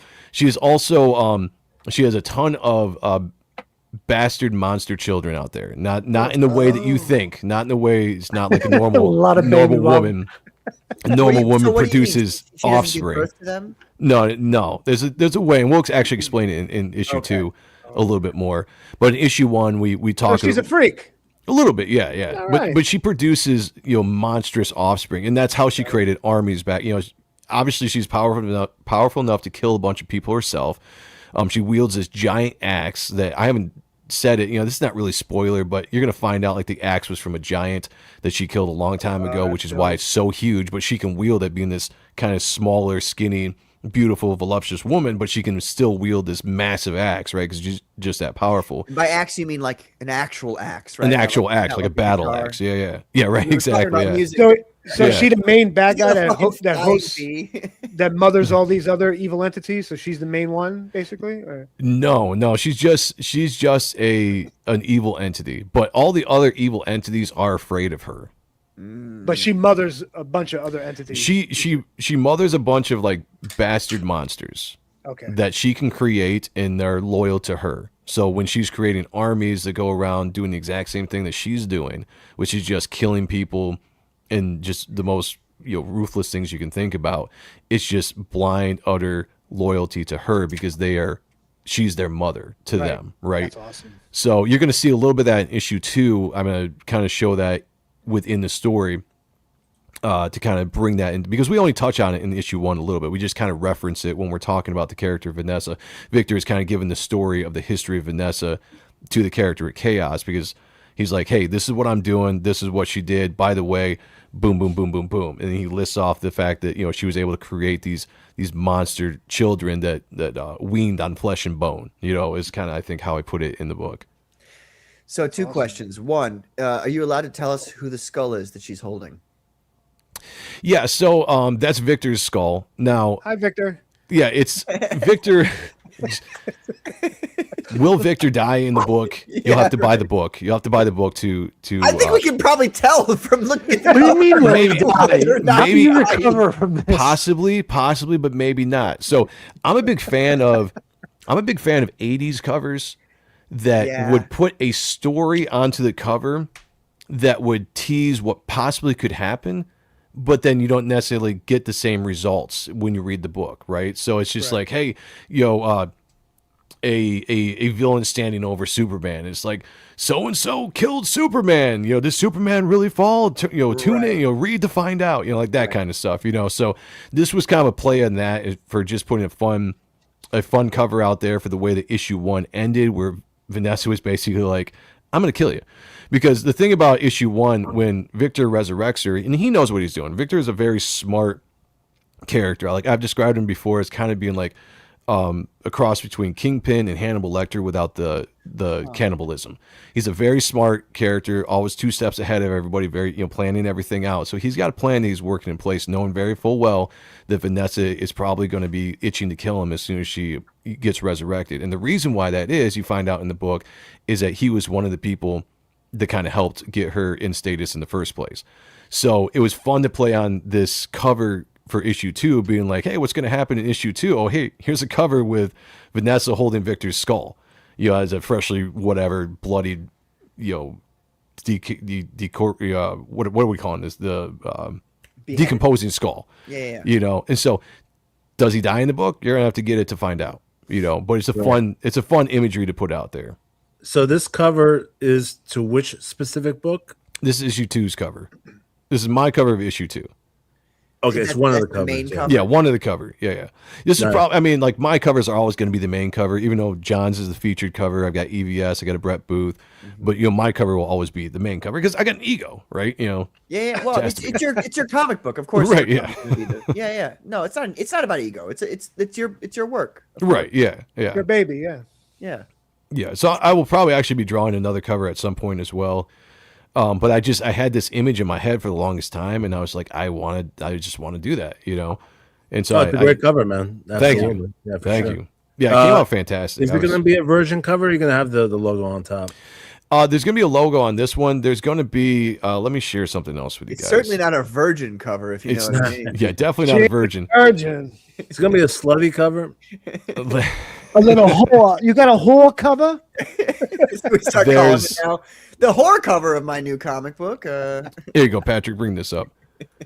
So this is what the main cover is going to look like with the dressing and everything. There's going to be a virgin cover that this lightning strike. Oh, cool. Cover, and this is going to be no dressing on it. It's just going to be the cover. It's going to be a virgin aspect of it that you can only get on the website. So when the Indiegogo pops up, this won't be on there. So it'll only be a website exclusive cover. Because I do like virgin covers, like they're fun, but I wanted to add something more to it. So I added the lightning, which is just kind of representation of her power and energy that she has. Yeah. Can I ask you a question? And again, all the questions I ask you, like I understand that some I love of them questions. might be like, they might give away things. So like I said, you don't have to answer. I'll answer the best I can without spoilers. Have you ever heard of Ereshkigal? I have not. Okay. Ooh. Then that She answers hot? that question. Well, I just like Ereshkigal is a character, not a character, but a person type thing. As the people say, mythological being from Sumerian mythology. Oh, gotcha. And just her standing in that like sea or that river. It's not a river, but the pond of blood there up to her knees. It's obviously a lot of blood. Yeah. That reminded me of that character, and all the ways you've described Vanessa also reminds me of that mythological being, that just the way that she is. And so I thought it was fascinating. I was wondering if you had gotten any inspiration from that. She's loosely based on a ancient deity known in different, I guess, cultures, but Ishtar. Thank you. Yeah, like, Ishtar is an alternate name. Ishtar is an alternate name for Ereshkigal. Oh, okay. Well, then, yeah. Well, there you go. Yes, I didn't realize that was part of one of the names either. But yeah, Ishtar. I got inspired for this character by Ishtar. Yes. And when doing some research with that character. Yeah. And she's also amalgamation of different things as well. But Ishtar was one of the main, which is why, for anybody that gets into conspiracies and whatever, the reason why I gave her the crown was because of the Statue of Liberty. Because people say that the Statue of Liberty is a depiction of Ishtar. Yeah. And so it works kind of within that mythology. Again, like I said, these characters inspired the characters of mythology, right? So. Yes. Dude, I'm just saying. Look, bro, I know a lot. Hello, Patrick. You're acting like an Indian. That's funny. It's the same thing. It doesn't matter. That's good. Racist. That was good. Persia. That Shut up. And I thought you were Farsi. Italian, Scribe. I'm not. I'm black. You're like all of my coworkers. You're like, what? There's a difference between Arabic people and Indians? And I'm like, yes, there's a difference. Hey. So you're Sicilian, Rosario? What'd you say to me? What'd you say to me? Well, you know, A little bit. On my mom's side, a little bit, but we don't talk about that. Hey, first of all, it's not possible for me to be racist. Oh, What okay. does that Exactly. mean? Me neither. I love I am a everybody. man of I'm the world. I'm an 8th black, so that just will tell you right there. I can. It sounds probably- Good for you. Yeah, I'm thank you. French, so I'm Yeah. equally rude to all the Everybody races. lock your doors. Lock everything up right now. The only quarter I black. am- person here is Frederick because he's French Canadian. I Actually, can I'm be not rude to kidding. everybody, and it's not racism. It's just being French. It's equal opportunity, baby. I am 1/6 black. That's One awesome. Oh, there you go. African. All Yeah. Now we really gotta lock Oh our shit my up. Oh, God. there we go. Watch out. Kick Carbon. Wow. West African. Oh, kick that black Oh, guy. not even the East Africans. This guy. I'm related to You're like West Coast black. It's awesome. Joe, bring us back to the main page. Oh yeah. So let me drop this out. Oh, I almost Great kicked cover. myself. Fantastic Thank you. cover, dude. Yeah, so that was that. Let me get the main page. Do you have back the up. Brett Booth cover to show us? Oh, actually, yeah. Let me bring that screen back up that I had Sorry. because those have better. That's all the covers right there, isn't it? Yeah. So you can obviously see the covers on the on the website, but this one I'm showing off right now is just a PDF I have of the different covers. That's Oh, okay. yeah. Okay. Yeah. Oh yeah. Yeah. I've seen that before. I wasn't okay. Yeah. I like the way the city's in the background. If it's kind of like tilted in, I like that. Yeah, Brett's style, man. I absolutely love You just see where like the city's going this way? yeah. It's Yeah. so- Oh, yeah. yeah. Yeah. Very It's nice. so cool, man. Yup. Kind of like a Energy. fisheye a little bit. Yeah, almost. Yeah. Yeah. It's So if you good, look dude. at a lot of where I come from, because a lot of people are like want perfect perspective and all that kind of stuff, and I've never been a big fan of perfect perspective, because I think that you can play around with the dynamics of the page if you don't really have perfect perspective sometimes, because it just adds some energy to the image itself. I mean, and there's tons of things in the 90s I saw when people would draw things that looked kind of like on different planes. It looked a little wonky, but I believe it was done on purpose, Yeah. because if you draw perfect perspective, it looks really good, but it almost looks too good. It looks almost It too perfect. looks too real. You want something to pop out more. Right, you want it to exactly, be, yeah. exaggerated. Yeah. Well, Only that's thing the I have to point. say with this is it needs more holes in the case. Oh, in the cape? Yeah. Nobody draws the cape as wholly as I do, which is fine. I got no problem with that, but I love the way that other people depict the character because everyone draws him just slightly different, even though they keep the majority of what's supposed to be there, and is what I think the design is so good because it allows an artist to have a little bit of fun to bring their own flair to the character. But you keep the symbols and all that kind of stuff the same, but maybe you draw the gauntlets a little different or the cape slightly a little different. I like seeing that freedom from other artists. I draw them a specific way. The cape is always very, very shredded. The armor is a lot more jagged when I draw it. Because Brett did a very nice sleek, gauntlets and this. boots here, which looks fantastic. I Yeah. absolutely love it. And Hell so yeah, I man. like seeing people do their own version of the character because actually sometimes it gives me ideas too design wise because I'll be like, oh, I kind of like that Brett did this specific thing here. I might start doing that more often, or maybe I won't. Maybe I'll just keep on doing my own style, but Dude, it those allows boots you look expensive. Which Right? it brings up another question though. Do you have turnarounds you send to people, or do you just send them your art and they go from there? I just send them the art and let them go from there. I when somebody like if I commission John or Ethan or Brett or whatever, I send them what I have, and I'm like, as long as the character looks like he's supposed to look, I don't care if you add your own flair, if you want to change up the designs of the gauntlet or whatever you want. Like as long as he still looks like the character, by all means, tweak and have fun with it. Because I think that's the cool thing with the character design, and also within the story itself.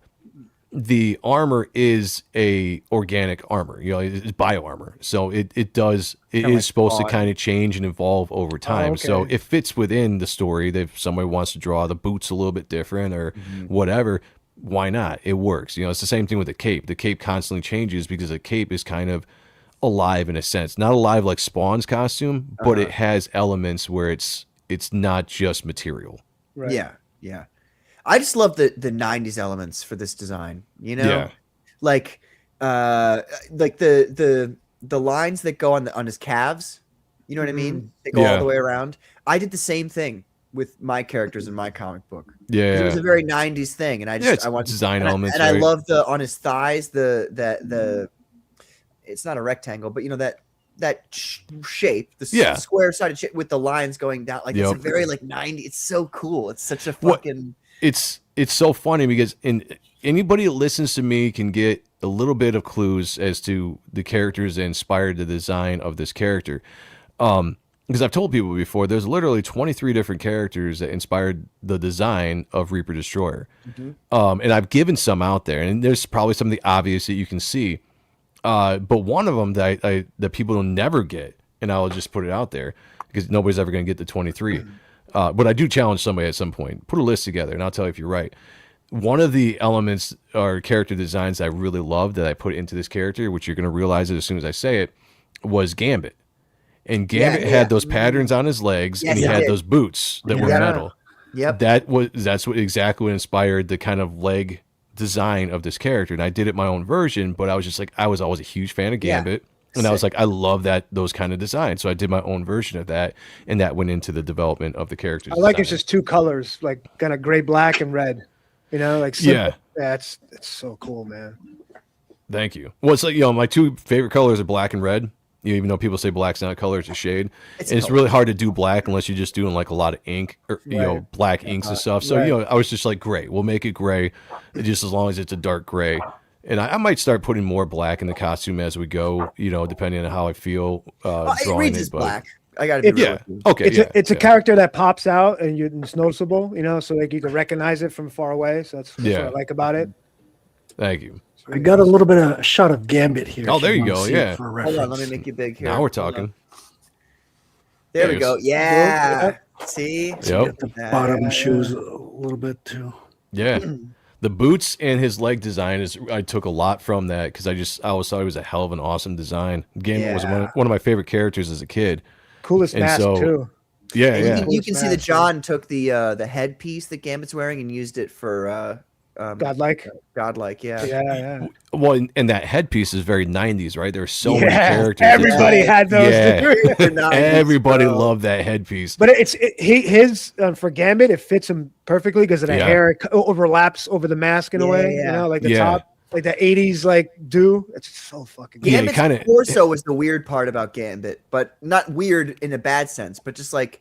You know what I mean? It's like it's shiny, but it's also because it's like armorish that he has there. That, yeah. Just a, kind How do I always have relevant art on hand like that? Because you're an artist. Yeah, that's great. Frederick, that's awesome. Frederick, who's the artist? That's on how you that do one? it. It's a Jim Lee. Yeah, I was gonna say that was Jim Lee. Okay, early Jim Lee. Assuming it sounded like a fucking jack. Primo Jim Lee. That was uncanny Jim Lee. Primo, what top of his game, Jim Lee. No, that's actually.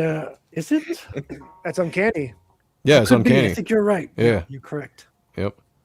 Best Jim Lee. Art Hodges says, Joe, if somebody drew him really well, but added a massive codpiece. I would probably say like let's pull back on that a little bit. You know, he's huge. Yeah, huge. Yeah. Here's the link, folks, in the chat. If you want to go back and buy, if you want to, I mean, I know you want to. So go back it right now. Reaper Destroyer 2. Yep. Right there on superiorpresscomics.com. Yeah, please go grab that. Appreciate it very much. And then, since we're on this, if you guys, so this is the issue 1 reprinting, the third printing with all the dressing and stuff on it. So. And who is that? That's you, right? Yeah. Yep. This is my cover. Yep. Can you zoom in on your signature, please? Let me see if I can get in here. I'd like to know you guys' signatures. There we go. There we go. JMS. You want to verify that he really drew his own cover? No, I like to see. You can tell like what era of comic books people came from by their signatures. Oh hell yeah! You know, and I can tell from that signature right there. Yep, I know. 90s baby. Definitely 90s, and I always thought it was cool when I was a kid. because a lot of people had like almost like a scroll, like The little scroll, yeah. yeah, a little scroll, and then their initials would be in there. I mean, Rob did it. I think Todd did it for a second, but Silvestri did it. Finch did it. You know, like all these guys. And I always thought it was cool as hell, so I designed my own little scroll when I was figuring out my signature years ago, and I was like, oh, I like it. You know, and I'm stuck with it. So you think you're cool, huh, Joe? Because you got a scroll, huh? Yeah, yeah. I was like, I got to capture that coolness, man. You know. Yeah, this guy Joe Sontagg is hot shit, huh? Look at him. Yeah, I fucking shit. You got a scroll now, huh? You think it's funny? Trying to one up us? What's your problem, huh? Yeah, joke. You got to have it stand out, baby. Well, You should take a picture. Take a You picture. should see my signature. It's not a regular Right, scroll. yeah. It's a doom scroll. There you go. There you go. Yeah, usually mine's more ripped up, but Marlo put his signature box over the ripped up tail of it, which is fine. son of a It's bitch. fine. Yeah, yeah, He drew his signature over my signature. yeah. You bastard. Which Marlo is the inker. I work with a really awesome inker. I like the inking my dog, own man. stuff when I. What's that like? Letting your Yeah, I was gonna pencils ask. go You to don't an see too inker. many people in the indie space. Yeah. Oh, it's fantastic, and the reason why I do it, I mean, you got to do it with somebody you trust. And I've worked with some really good inkers. Like I inked the majority of issue 1, but I enjoyed working with guys like Matt Bat Banning and Joe Weems, who are just masters at their craft. The reason why I like working with them is because it's a throwback to like the old school way comics were done back in the 60s, 70s, 80s, 90s, where you worked with an inker. Now the inker would polish the work, you know, and help with the line weights and like all this kind of stuff, add some things to it, but it becomes a little bit more of a collaboration with not aping your art. You can work with inkers that will completely ape your art and it'll look like their style, or they won't do a good interpretation and now it looks like shit. If you work with a very seasoned inker that can take all your line work and all the stuff you have in there and bring it out very well, add some line weight to it, it's fun and it looks like a more polished product. Because when I ink a lot different than I draw. I tend to draw a lot cleaner than I ink. When I ink, there's a lot of different techniques because I ink primarily with a pen that I can do with textures and stuff that I end up just kind of going crazy. I like it. It's fun. But for this book, I have a specific look that I want this book to look like. Does it make it look more complicated when you ink it? Probably. There's probably a lot more stuff that doesn't necessarily need to be there. And I kind of just like, oh, I'm going to detail the fuck out of this because I can, you know, which is fine. It comes out, it serves its purpose for what that is. But for this book, I wanted a specific, polished, very professional look. And so I didn't achieve that fully on the first issue because I was inking it myself. I still am very proud of that work. But I wanted to work with Marlo this time around. He did a couple pages on the first issue, and I thought we meshed very well. I thought the stuff that I sent him, he sent back, and it was like exactly what I had done. But you could also see the stuff that he put in there as well. So it was a good collaboration, and that's You've what got you a look for. 90s collaboration, but like things have changed a lot nowadays. Are you doing like traditional pencils on board, or are you sending digital copies? And is it Great question. partly digital? And he's got the answer right here. I'm gonna make him big. Oh, this sounds like it's old school analog. He's like, Yeah, blow me up. Yeah, So let's go. It's my pencils, and I'll send my pencils right to Marlo, and he inks right over my pencils. So okay, you FedEx. It's not even blue line. That's your Yep. pencils? Yeah, well, no, this is inks, but it's Okay, inked right okay. over my pencils. Okay. And I like it. So I started doing that because when I was working with Weems and Bat, they liked doing that. They didn't like inking over blue line because you miss detail, all that kind of stuff. So they're like, we want to ink right over your pencils. And I was like, you guys are masters of your craft. Absolutely. I'll send it to you. And Marlo is kind of the same way. I was like, I want you to be right on the board because I want the original finished piece of the inks instead of having a blue lined ink than my original pencils, you know? But yeah, no, I do everything traditional. I'm not a big digital guy. And this is going to be a stupid question, but I'm not an artist. So when they're done inking, do they erase your pencils underneath? Yes. Yep. How does that make you feel? Oh, I'm fine. No, that's Joe, how do you feel, Joe? Tell us how you feel. Let it out. I have a degree in psychology. This is why I'm asking. if this it's question. if it's that good, like professional, I'm completely fine with it. Okay. And I've worked with inkers in the That past would that stress me were the fuck out, that dude. absolutely killed my art, and I hated it. You know, so that's why I started inking in the first place. But when I got a chance to actually have contacts and work with professional inkers that knew what they were doing, and that could keep my art style and then just improve upon it, because that's what an inker should do. They should improve upon whoever they're inking, whether it's Silvestri, Jim Lee, doesn't matter. You're improving upon the line work that's there, but it's all Silvestri still. It's all still me. Right. And so when it's that way, like, yeah, I want the clean black and white version. So yeah, erase all the pencils, you know, because ideally there shouldn't be any pencils on there anyway, because I draw tight enough pencil wise. Here, let me bring. Do you have the pencil? Did you? Yeah. Scan of Let me the see if pencil? I can. Let's see that. Are you gonna by the keep? way, Are you an gonna inker who keep? you might want to continue working or consider working with? Really great inker by the name of Rob Hunter. He. You know what? Never mind. I thought about it. Are you gonna keep the inker in book 3, or are you gonna do it yourself? Yeah, I'm probably going to keep the inker. So there's another book I'll probably end up doing that I'm going to ink myself.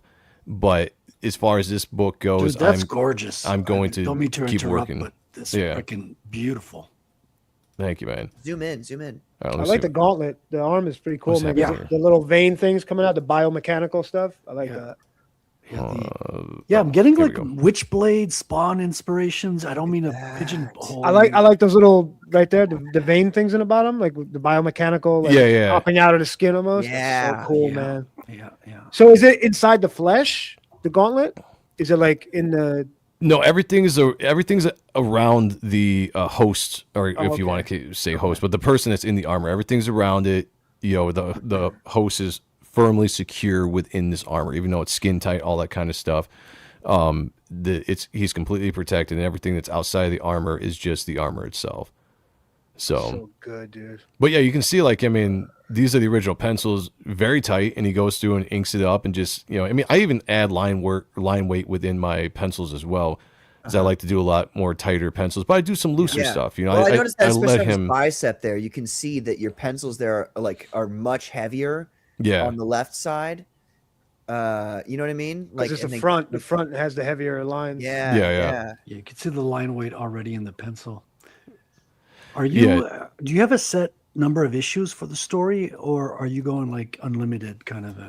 I'm doing a ongoing series is basically how I'm doing it, but the first story arc is 6 issues. Yeah. Okay. So I'm doing a 6-issue story arc, and then we'll go on to the next story arc. But the whole idea is to do this as a ongoing series as much as I can for as long as I can, because that's where I come from.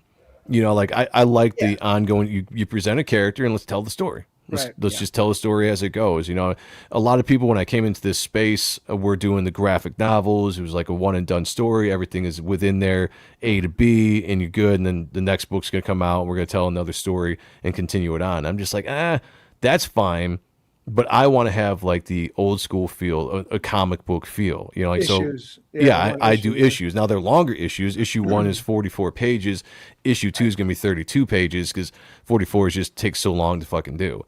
You know, I want to try to get the book out faster. So issues 2 is 32 pages. That, like, so did you have to like reduce the story elements to get to 32, or like how like did you feel like you had to sacrifice things to get to 32 pages? Actually, I had to, well, the thing is, so I tried to, originally when I was doing this book, issue 1 was actually supposed to be just 20 page, like a standard 24 page book. Because before I knew about crowdfunding, it was just going to be the normal book. I'm going to try to make it and try to shop it around, see if I can get picked up kind of thing. And then when I got to crowdfunding, I saw everybody, what they're doing, and people were like, oh, you know, this many pages, that many pages. And I'm like, okay, I have a format for a book. The way I tell a story, specifically art-wise, I like to have a little bit more room to draw instead of being restricted to, you know, smaller panels, because I'm trying to fit the entire story within a certain amount of pages. So I was like, this actually works pretty good for me because I can expand. You know, I can expand pages by just expanding art, and I can expand, you know, so I started throwing more double page spreads in issue 1 that I didn't have originally. But I was like, now I got room because I'm going to bump this up to 32. And I ended up just going up to 44 because I was having so much fun, right? And because I'm sitting there, I'm like, oh, I got room. Let me do this splash page. I'm going to do a double page, you know. So I just went crazy with issue 1, where this one I'm pulling back a little bit. Trying to make it a little bit more compact. I like the pacing of issue 1. but I want to make the pacing even better for issue 2 and pull it back to about 32 pages, which I think is a very good kind of medium ground to be able to tell a story, to be able to be within a scene, not to have to rush through a scene, but not take too long within the scene. I think it's a good ground to play with the story elements. Yeah. And I see that there's no blue line either. You don't seem to be working with blue line pencil. No, You're just no. like straight graphite. Yeah, I never got into doing the blue line. I know a lot of people are doing that now. I think for me, it's just an aesthetic thing. Like I like the look of the pencil. Yeah, you want to see it. I What agree. are the? Can you guys explain to me? Because I'm stupid. What's the pros and cons of blue line versus straight graphite? The scanning, the blue Yeah. line. If you scan it after inking, you don't see the blue line, so you don't have to You don't erase have to erase. anything. Yeah. Okay. Yeah. Yeah, that's one of the biggest things. So you can do all your underdrawing if you're using a blue line pencil, and then you can go right like Ethan, right? So he'll do the underlines, a blue line, and then he'll go right to inks and start inking it. He's very talented. He can do that.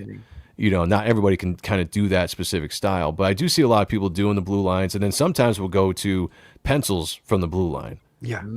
So I mean, there's a lot of different That's techniques. weird. Pencils yeah. from the blue line. No, because you use your blue line to kind of block out how you're going to do your composition. Yeah. Huh? And say you draw a leg on your composition, but you're not satisfied with how it came out with the anatomy and stuff like that. You can erase the pencil, but the underlying skeletal structure, if you want, of the blue line doesn't go away. It stays there. Yeah. So you can like erase your pencils and have a second go at it by keeping your Can basic you blue line erase structure. blue lines? No. No, it's just Like once they it go doesn't on, show That's it. It just doesn't cannot- show up when you scan it. That's all. right. No, I'm just saying like because you're applying the blue line, I assume physically. Right? Yes. Yeah. So Yeah. once you do that, can you erase your blue line? No. No. So And I think that's can't one of the fuck up reasons- at all when you I do a think- blue line. Yeah, I think that's one of the reasons why I don't like blue line, because the page looks messy to me. Whereas I like a nice clean finished product like I showed you guys with the inks, or if it's original pencils. Like I don't Yeah, want blue gets blurry. It gets yeah. it's I don't want too much anything else taken away from the aesthetic look of the original piece of art, which is why I don't use the blue line. I understand the technique that people do, but I prefer just going with a very light. So I use a 4H, very Ooh, light. 4H. Let's see That's it. pretty Hold hard. it up. I'm gonna make you big again. That's, Well, let's see your shit. tools. We want to see your tools. that's a hard Everything edge. you- Show us your tools. Yeah, show us your tools, bro. 6.5. Right. Not like that, you fucking faggot. Oh shit! Oh, sorry, man. I was like, I told you guys before. You know? Take it out. I told you guys before. I'm not comfortable with that. So I just use a 2mm lead holder, or lead and lead holder. That's Yeah. what I do. Oh, right. And you guys can't see because it will blur out to get real close. But this is a very dull tip. So I draw most everything in this very dull tip. That's what she said. Yeah. Wow. But it's easy Strive. for erasing. So it's easy for erasing. I also use this kneaded eraser, Yeah. which is very. It's not as How much rough or did you need course. that eraser? All the time. All the time. I found out when I was younger, I thought that erasing was a sin. Yeah. You know, and then once I found out, I was like, no, it's just a tool, you know. So like I went from a point of being afraid to erase anything because I was like, I don't know if I can draw this as good the second time around, to improving as an artist, to being like, I can erase anything now and start again. And the kneading eraser is good because it erases, but it leaves a ghost imprint of the art still on there. So you can still kind of go over a structure. Whereas if you go in with a regular eraser, you know, just like, you know, regular eraser, you just, hold you're up taking again. it, you know, like something like this, you know, like this is a little bit more smaller detailed erasing that they use, but that'll take up all of the pencils, right? It leaves That's a fascinating, ghost 'cause I shape, but used it also kneading erasers doesn't for a leave second. any trace of gunk on the paper either. So you don't have to Yes. wipe away eraser gunk with the kneaded eraser. Yeah, that's a good point too. Yeah, it's a Yeah, lot exactly. cleaner. It's my favorite erasing tool. I use it all the time. And if I want to have if I want to really clean stuff up, then I'll take the smaller eraser in and start just kind of going around stuff. Because when I draw, I don't have any examples of it right now, but I do a lot of line, a lot of shapes. I'm constantly, my hand is constantly going like this, and I'm drawing shit. You know, I'm just doing this. I'm not worried about it being nice and clean. Just very light, just going around and forming out the art. Right. And then once I get something that looks like I like, then I'm gonna start going in and start defining a little bit more, a little heavier lines, until I get something that looks really good. And then I'm gonna start touching it up with the eraser, and then go in and render it. I find if you do that, I keep my energy at least in the art a lot better than anything else I've tried in the past. because a lot of times you lose energy. So I used to do like the thumbnail, where you draw like a little thumbnail thing, and then you blow it up on 11x17, print it out, light box over it, and then render it out. Used to do. Rob Liefeld back is in the famous day, for doing yeah. like small thumbnails and blowing Yeah. it up on. Well, yeah, it was a technique that was back in the photocopy. day. It was, and a lot of people still do it, and they do it very well. But I found that I couldn't keep the same energy. Like I would do that, and I would look at my original sample, and I would look at the finished art, and I'd be like, I lost something, and I don't know how. I don't know where I lost it at. So I was watching Silvestri draw on a YouTube video one day, and he was doing, it was like some kind of commentary as he was drawing, and he's like, my technique, I just go right to the board and I start just drawing lines. I start drawing lines. I get the energy going because what I'm trying to do is capture the energy. And it clicked in my head. I was like, there you go. Like, that's what I'm going to do. I'm just going to go in and try to capture the energy and make it very energetic and just all over the place. So and then I'm going to start thumbnail refining phase, it. no small miniature thumbnail, just Nope. straight sketching Not on the anymore. board. Yeah. So I wait, hear so you. you don't even lay out your pages before you No. fucking Well, I do in my head. in your head though. Okay. It's so this might be, maybe other people do this too. I don't know. I've never really talked to a lot of artists about this specific technique, if that's what you want to call it. I do a lot of mental work before I draw, and it doesn't always turn out the way that I'm thinking, and sometimes it turns out better. But like I'll sit there and I'll imagine drawing the image in my head, whether it's a page or a splash or a cover or whatever. Fascinating. I imagine drawing it line for line and how it's going to look and how it's going to work. And I do that quite a bit before I even sit down and start drawing. And then when I sit down and start drawing, it's almost like having a thumbnail copy next to me as I'm going, or But just it's an in your head. example. But it's in my head. I you know exactly what you mean, Joe. I actually do that for work. Oh, nice. Where the day before, say if you know tomorrow. What do you do for work, Carbon, and also where do you live? Tell us that. Yeah, we need What to. I We're mean is adding just to give addresses you- to introductions now, Carbon. So you're gonna have to file yours. Just to give you an analogy that can relate, but on something different. It's interesting because, say if you ever had a day where like tomorrow there's a lot of shit I gotta get done. You know what I mean? Yeah. Right. And so my job is computer based. It's stuff I do on the computer. And the night before, sometimes I'm like, fuck, tomorrow's gonna be a bitch, but let me just go to sleep. But then what I start doing is I map out step by step in my head how I'm gonna accomplish it, and I visualize it. And not only does it make me feel less stressed, it prepares me to get it done, and I get it done faster the next day. Yes. Yeah, it's a lot of mental work, but I found it's funny too because if you guys ever watch my show, I've got a co-host. Her name is Kayla Thornton. She's actually an editor on my book, editor-in-chief of my company, and she's all the time getting on me. She's like, you got to write down, because I do the same thing with scripts. She's like, you got to write down notes, and she's like, you got to do all this stuff. And I was like, darling, it's in my head, Bro. and when I'm not even lying. You gotta write it down, bro. Yeah, But, always write stuff down. here's the thing, I don't forget anything. Oh yeah, with all the weed you smoke. Yeah, I doubt no, even that. with all the, I doubt that. even with all the weed that I smoke, Press I don't X out forget in the chat. anything. I don't write a script for my. I don't write a script for You're my under book. 50, right, Joe? You don't Yes. write a script at all? You don't outline nothing? Not until the entire book is done, and then I'll sit back and I'll write, because for the letterer,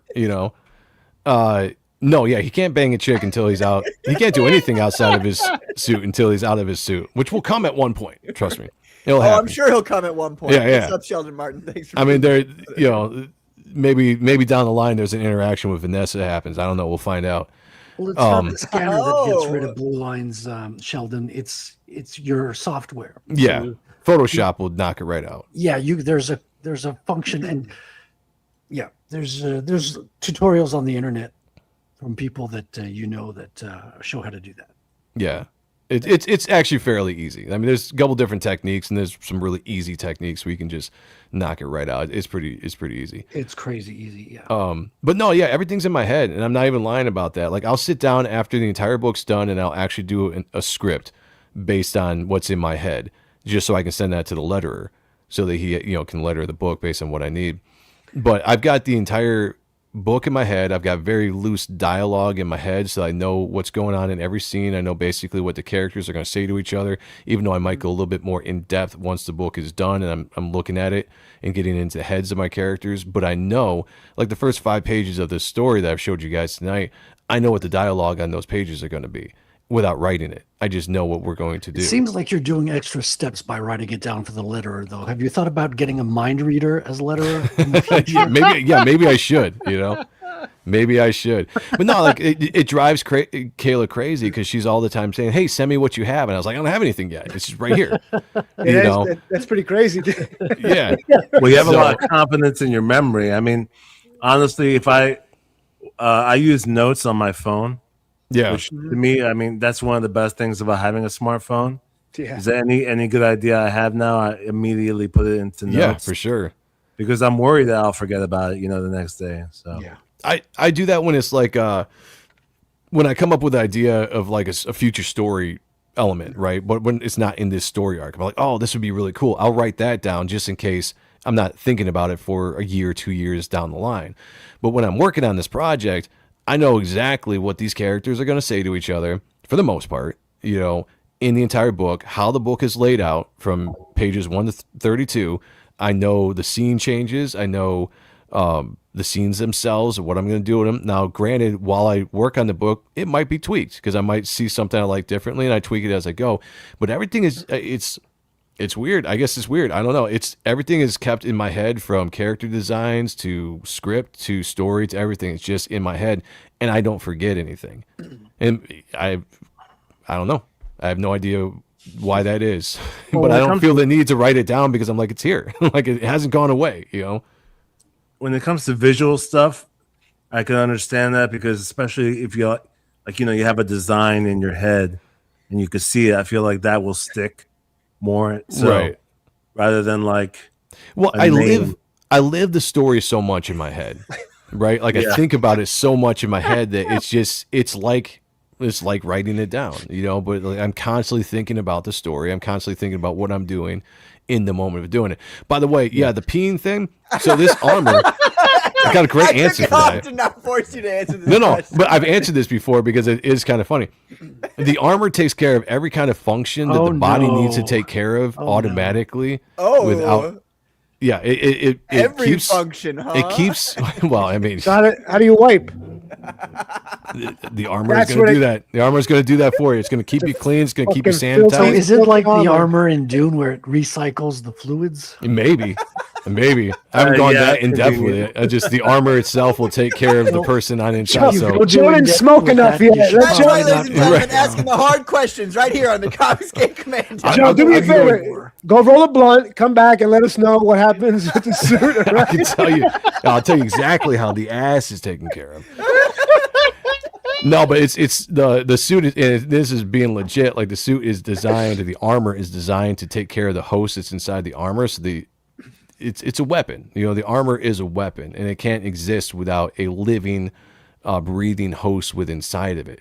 So if you're going to put a person in this armor and use it as a weapon, it needs to be able to function and take care of everything. That means food, the ability to make sure the person doesn't starve, doesn't go lack of water, has the ability to relieve themselves.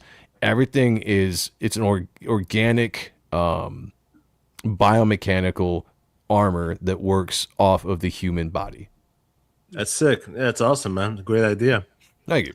It kind of reminds me a little bit, even though it's different, but like kind of like Venom with the symbiote suit. The fact kind of, a little bit, I guess you could say. Yeah. Well, nobody really asked that about Venom. It's like, right. And if you think about it too, it kind of reminds me of the Comicsgate Commandos because the Commandos can't live without a host. There you The go. only thing is you can't relieve your fluids while you're in the Commandos. You have to exit. There it is. That's there the it biggest is, problem right we're there. fighting, Joe, on this show. Yeah, because we're not. I mean, in this story, you're not even going to see Matt's face as far as the armor being taken off until probably issue 4 or something. The only time you see Matt in this story is when he is doing a flashback or in a different realm or dimension where his like a projection of himself flashback, is. Right, exactly. Yeah. Well, so a lot of us don't have your first book yet. In the first book, does he never takes it off? No, he never takes his mask off. The only time you see him without his mask on is when he's reliving his nightmare, because the character suffers from a form of like PTSD from the event that put him into the armor. So he falls into sometimes this nightmarish realm where he's seeing a version of the events that happen, but it's all nightmarish, right? He's seeing a lot of demons. He's not really seeing the full picture yet because it hasn't been revealed to him yet. He hasn't discovered it, which eventually that will become a full picture. I gotta bow down to you. There's Yeah. nothing more honorable and more amazing than somebody keeping their fucking mask on. There you go. I That's what you appreciate do. that so much, bro. Like, keep your goddamn mask on. Nobody wants to see Joe Blow under That's the mask. right. You know, they want to see the fucking sick fucking. And your mask that you designed for him is so sick. Like, Thank it's you. so good. Well, and that's one of the things too. I like it because I've drawn in the past before I decided to just keep him in his armor. I drew like some sketches of him with the hood off, the mask off, just human face in the rest of the armor. And I'm like, it just doesn't look cool. No, Oh no, yeah, you don't Yeah, want that. there's for no sure, way. Yeah. Yeah, and so I was No, like, but I don't want I to do don't Spider-Man moments disagree where he's with- taking his mask off to talk or something. I'm like, I'll figure out a different way. And Yeah. the way I figured out was to see him as a person in his nightmares or when he gets pulled. In the first issue, if you read it, there's a point where he's near death and he gets pulled away, his like astral projection or whatever. He gets pulled away to this different dimension and it's just him. No suit, no nothing, just him. Okay. So I get to show you who he is. But when he's actually in costume, he's going to be in costume until he can figure out how to control it. but you can still express emotions and stuff with his eyes, right? Like his eyes Yeah, still... yeah. It's the same way they do Spider-Man or Spawn or anybody where you cheat a little bit. You know, Deadpool. right, exactly. You can yeah. make his eyes different shapes and stuff like that to kind of show a little bit of emotion when he's in the armor still. You know, so there is that element to it, which in the movie Deadpool I thought was great that they did that. Spectacular. And that what was if just he- like, what well, if there he you eats go, too just much part of Taco the Bell? costume. What happens that? What if he has too much Bel Grande tacos? What happens? It's all taken care of, my man. All taken care I of. like this. I like this suit. So, I Yeah. want so one does too. the suit like hold it in a pouch and then release it later, or does it just like expel it immediately? No, just like it eradicates it, you know. Oh, it eats it. Yeah, Like probably it, burn, just it eats it. burns it out. Like it burns Probably it. turns it into some kind of kind of energy or something. I don't know. So Gotcha. recycles it. You know, You should add a section at the back of the book that explains all this. I No, should. you should with like with like classic like '60s pinups. Yeah. You know, how cool would that be if he's like, oh yeah, well his suit can do this, and like He shows like the butt and like the poop come out. And Yeah, it right, Right. shows, like, Exactly. See trail. what happens with the human waste after it's out. Like what actually happens to it? Like those are the important a questions. lot of readers have been asking, what happens when Reaper Destroyer Yeah. gets a boner? Clearly, Let it's me on explain to everyone's you. mind. He gets a boner. He's like, oh shit. That's why Well he's got the done, true holes. believers. That's Well, why you- there's holes in his cape. Right. He got horny. He's like, I'm gonna It's- fuck this cape. It's man. very simple. It's very simple when he gets a boner. We all remember when we were kids and you do the put it between your belt buckle and then you hold it Yeah. up in there. It's basically the same You thing. get It just your provides a little bit of big room in fucking there. Books that you and- got at school, and you Yep. just, like, hold them in He front of you. shingles it between his belt. Exactly. Just like, nice area there where it keeps it nice compacted. You know, it's still safe, but boom, you're allowed to still have some fun. Oh shit. That's fucked up. I love it. I love it. Oh my god. Skelly says, oi, what the hell? YouTube is wiping the links I post. No, it's not. Oh, interesting. No, it's not. No, brother. we're seeing them. We're seeing them. Yeah, At least StreamYard's seeing it. And I've been posting them as much as I can. Maybe I'm. It's being- probably a top chat feature. Like, you got top Oh, chat, it could live be. chat. So Yeah. turn Live your, chat. so go at the top of the chat and turn top chat to live chat, and you'll see everything. Yeah, Hopefully that that might be solves it. Let me know if it doesn't. We'll Yeah. try to If you help guys are out. listening at home, StreamYards and YouTube they're just like totally fucking up recently. StreamYard has been weird lately. It has been, and I've been like, I will never really leave StreamYard because I have all of my stuff there loaded up and ready to go to make a show, and yeah. I don't want to do that again on another platform. But it's been weird lately. Well, then you got to learn. You got to learn the way the other platform works too. Yeah, Like once yeah. you learn it, it's not always that difficult. But like, God, learning it is just like a pain in the ass. you Yeah, know? it's like I learned StreamYard. I'm good with it. I can function Yeah. it very well and Yeah. create a show. I don't have time or the Yeah. desire to do that with another platform. I'm the same way. StreamYards works just fine. It works just fine that I can play little clips whenever I want. Like Yeah. for instance, this is how Matt feels when he sees a woman. But like the suit has I'm to waiting, take I'm care of waiting. him.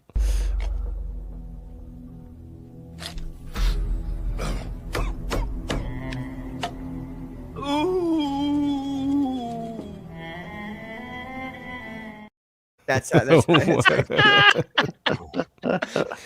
Wow. He's like, oh shit. that noise. That's he a good. makes. That's a good one. Patrick. Ooh. Yeah. That's a good clip that you Yeah, that's a new put one. together. Oh, that's an That's old good. one, baby. I've Oh, used that one I've now. never Yeah. seen this on the show. Yeah, you haven't played that here.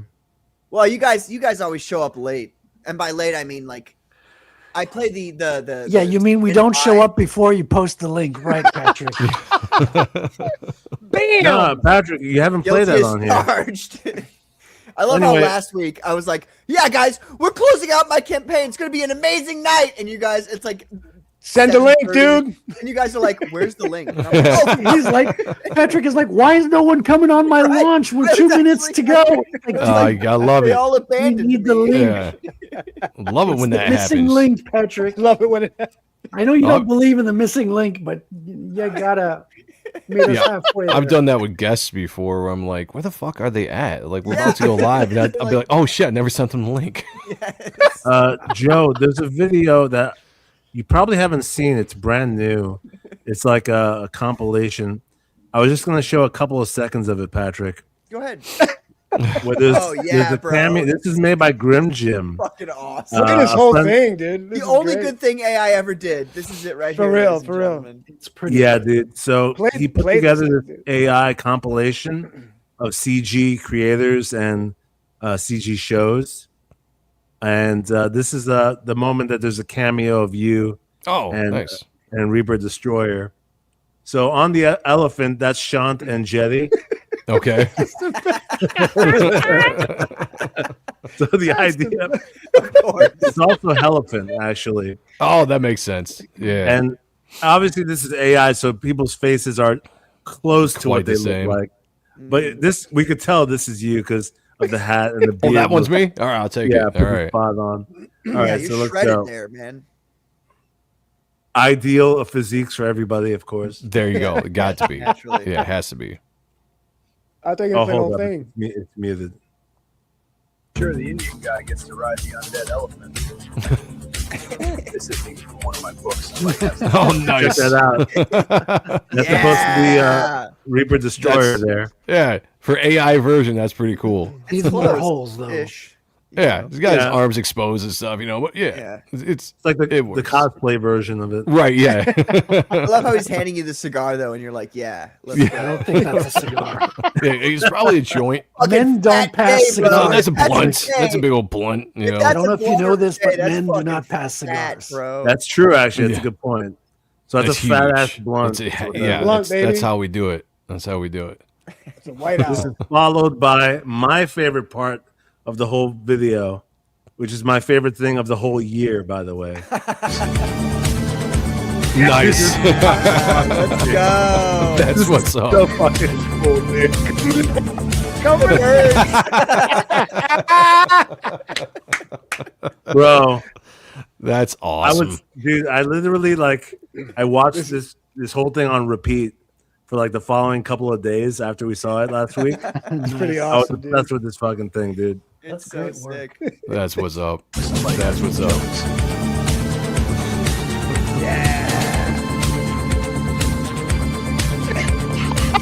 I was like, "Hold on, Patrick, don't go any further." Yeah, so I love that. People were It's saying that I'm that's how giving him Carmen like is. a- It's like, stop yeah, people talking, thought I was Patrick. rubbing his head.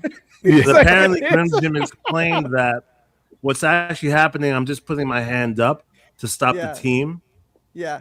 But the AI kind of like did the wrong thing It'll morph into another action. Yeah. and made it look like I might be touching his head. Oh, nice. Funny battalion. I love these guys with their fucking funny hats. The music is great, dude. Dan Lawless Andy and Dan Lawless? Or is that no, Graham? That's Graham. That's Yeah. Graham, yeah. Now that's a cigar. You can tell Yeah. because he's not Yeah. passing it to Andy. the other guy. That's Mandy and Dale, The Tech 9 and shit. Botch, and Raj, Big Man. Oh, nice. Cool. The music reminds me of Return of the Living Dead. And then these Yeah. shots of Zach ripping this shit up. So I'm gonna go here.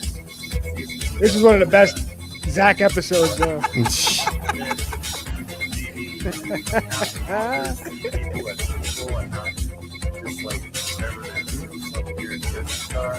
I don't see anything coming out. Nothing's leaking out. It looks like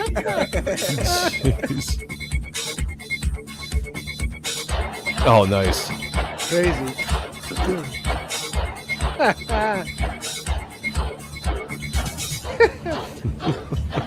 Dude, I love Baz as a fucking and Peter. Nice. Clip, clip, and snip, snip. Oh my gosh, That's one of Bro, the best it's things. like- dude. dude. Wait, where's That's mine? good. So we gotta give Scribe a There you shout go. out. That's right. There you go. Scribe has a great moment here. But Hell seriously, yeah. where is Frederick in here? Yeah, I got a shot too. These earlier. Yeah, actually, let me back up from here. We're moving in. Stay sharp. Commandos, you are clear to engage. Copy that. Moving. Charge! Through the breach! Push forward! Victory is ours! Victory is ours. John. Nice. ripping is like, oh, that bit. I don't think this feels redundant. Okay, so see, it's been ripped. And but anyway, Oh, nice. Aaron Lepresti. Yeah, let's go. That's cool.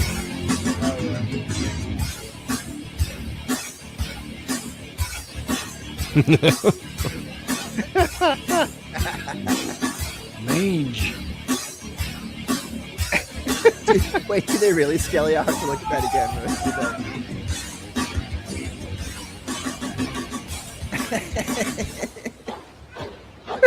Yes, that's awesome. Cecil.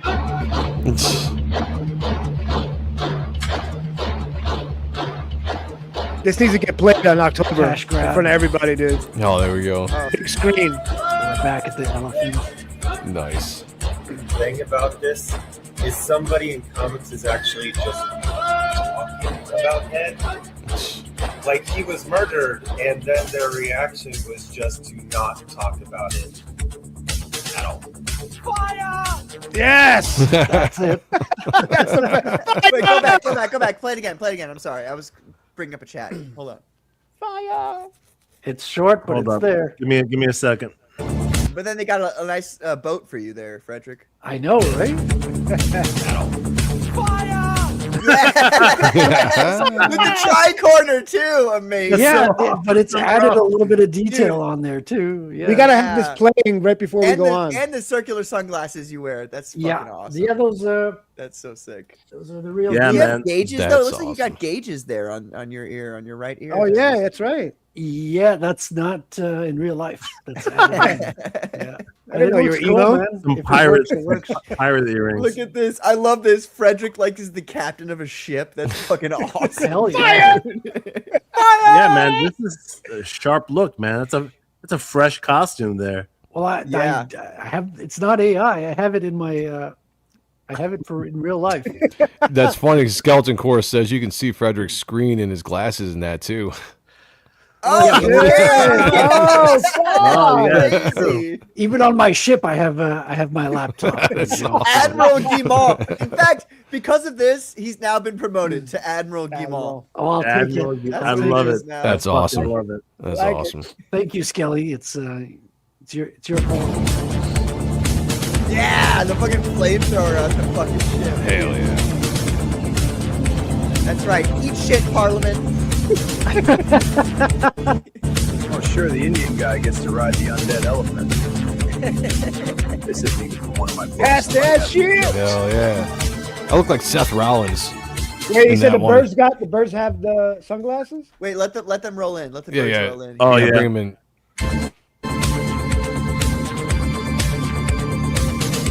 They do!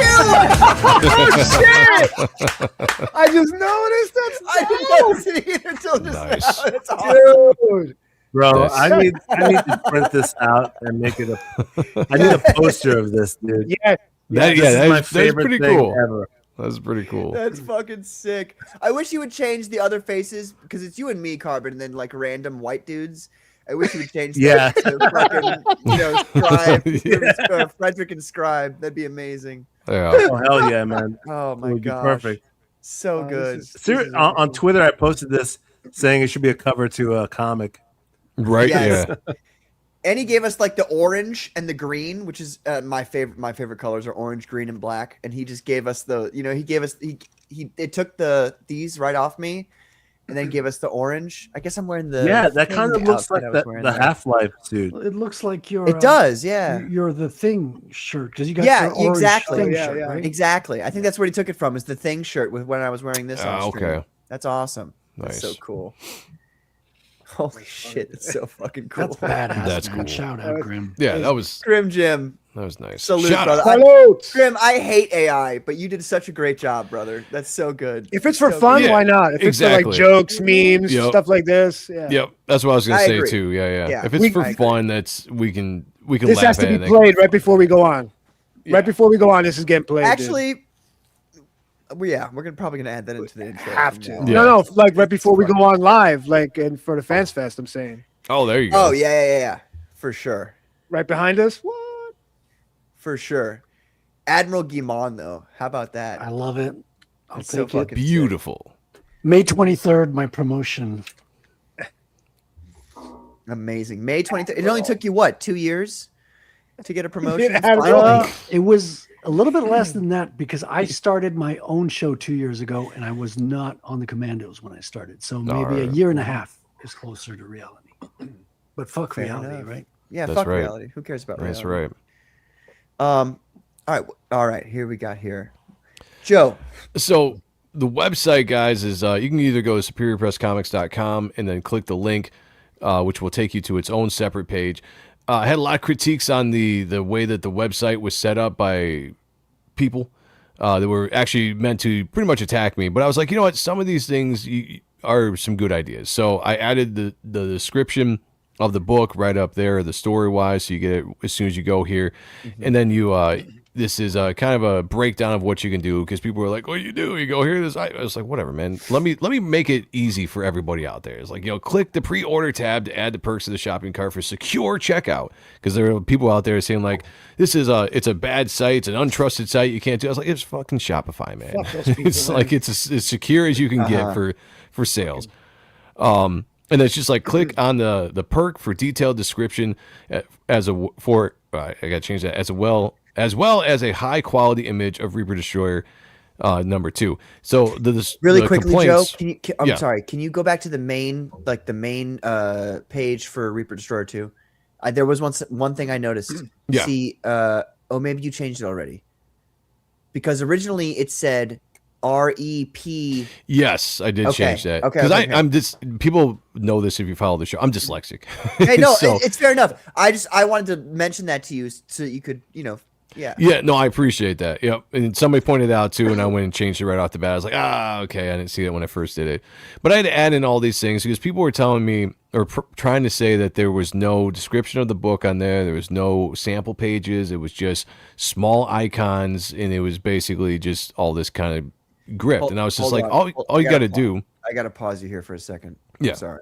Because I have your screen ready to go. You've been sharing yours this whole time. Yeah. On mine, it still says repair destroyer. Oh, refresh. Let's refresh Weird. it and see if I. There you go. Okay. There you all go. right. My bad. I'm just. How long have you had that page Okay. up, Patrick? Like 3 days. Well, yeah, because I changed I did it probably a couple days ago when I made I'm the sorry. change, and then I had to change it the next morning and stuff. Look, I feel stupid now. So, but yeah, the whole thing was people were trying to say like there's nothing on here to showcase the book, and I was like, all you gotta do is click on the perk, and it takes you here. You have a breakdown of the book and it has a sample pages of all the pages. And as I showed you guys earlier, if you click on it, it brings it up. Click on it again, you get a zoomed in, high resolution view of everything that you're going to get for sample wise with the book, which is no crowdfunding space is going to give you this. So that is one thing that's really cool about this site is you're not going to be able to get this zoomed in, nice high res version of these pages. So I had to put that in the description because people were trying to go around saying like there was no information about the book at all. Fuck them, Yeah. dude. Yeah, and it's just like it's Fucking not idiots, true. Like that's just not true. You can. I'm open for criticism on anything from writing to art Yeah. to whatever. I'm pretty good at taking criticism and talking to people about stuff. I got no problem with it. I get pretty thick skin. I just not a big fan of people just straight up lying about something when it's not true. So I just try to clear that up as much as I can welcome as we're to going. the internet and being successful. Yeah, right. Yeah, exactly. You're a successful guy, a talented, successful guy, and the internet exists. So they're going Exactly. to come after you after all kinds of things. Yep. So this is very very easy because all you have to do if you want something is hit pre-order. It goes right to your shopping cart. You click on the shopping cart, it'll take you to this site, and then you check out from there. It's so easy. It's so crazy easy. People want to make It's- things out of. Oh man, it pisses me off, dude. Well, some people are like, you got to do so many clicks. I was like, are we that lazy that we can't do a couple different clicks? Like no, they just if want I- to complain. They just want to complain. Yeah. That's all it is. That's pretty all much it what is. it is. I mean, But I Go ahead. will say, like, haters will be good for something. They will nitpick and point out stuff that's actually useful to add sometimes. yeah, and There's that's what I some said. Like, legitimate I stuff listened to some of where they're trying to tear me down and attack me, and I was like, okay, some of the stuff you say is cool. I'll add that.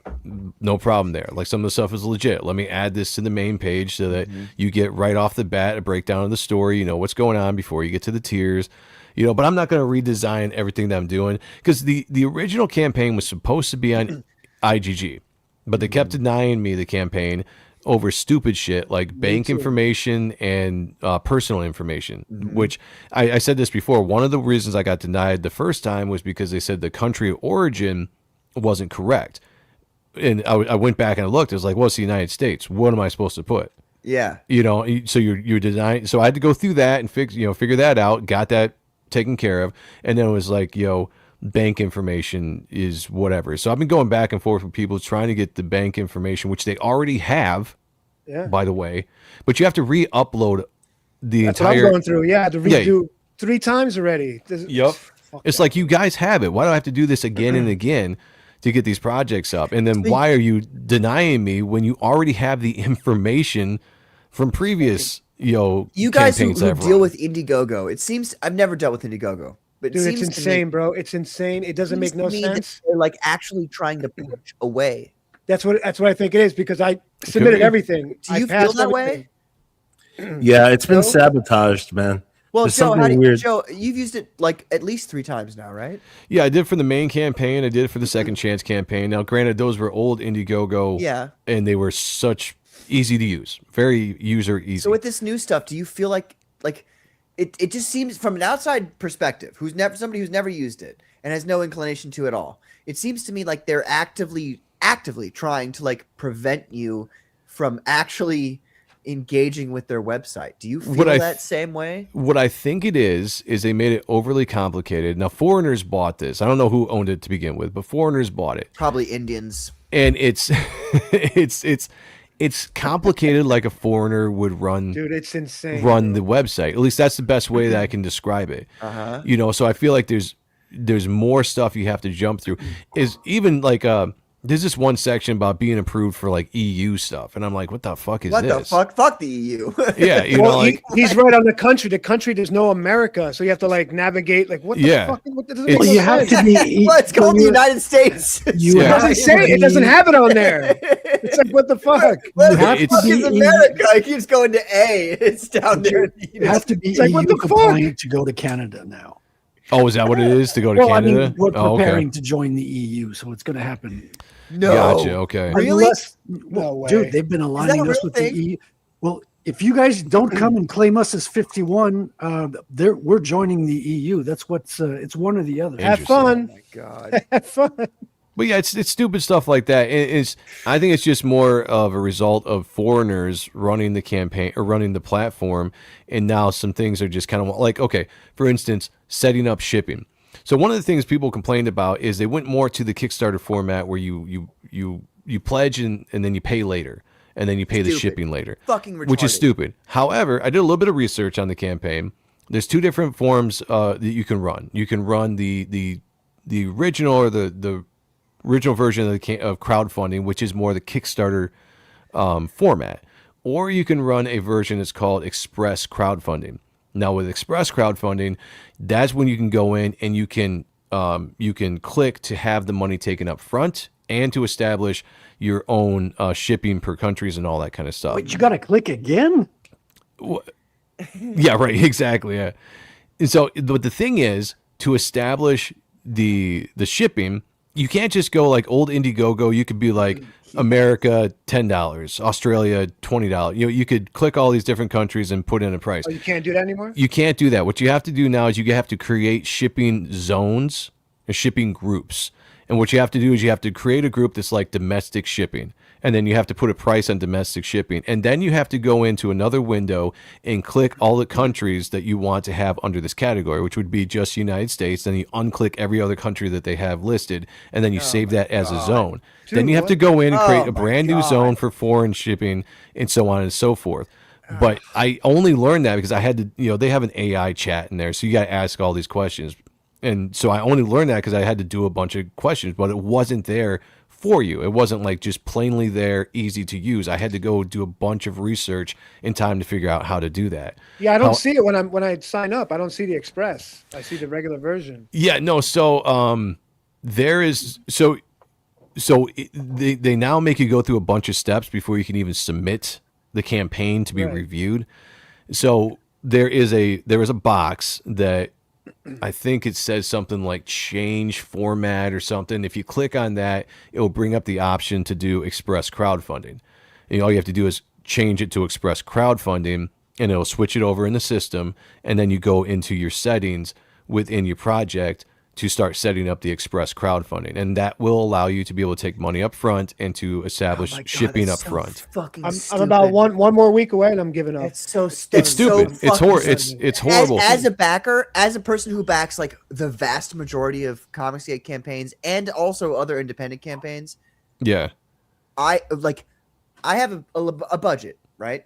Yeah. I've got my budget, and it's not only like what I pay for my bills and all that, but also like, okay, what can I pay for comic book art this time to get my works going and all that kind of stuff. So I've got this budget, and then at the end of the month, I go, all right, well, how much do I have left over? That's what I'm spending on independent comic books. Right, this gotcha. month. Because if it's good or not, I still collect these books. I like. Yeah, you like to support. Yeah, I help like to. out. Yeah. I like to support. I like to be there. I like to see what other people are doing. Honestly, Yeah. And some part of, I will admit, some part of it is kind of a competitive thing. Like For sure. okay, Absolutely. like what are other people doing? Am I doing better than them? Am I doing Exactly. worse than them? You know what I mean? What can I Yep. do to make myself better? So this idea of like wait until the campaign is closing to give you my no fucker. I don't want to Yeah, I wait don't until like that. it just fucking take my money now.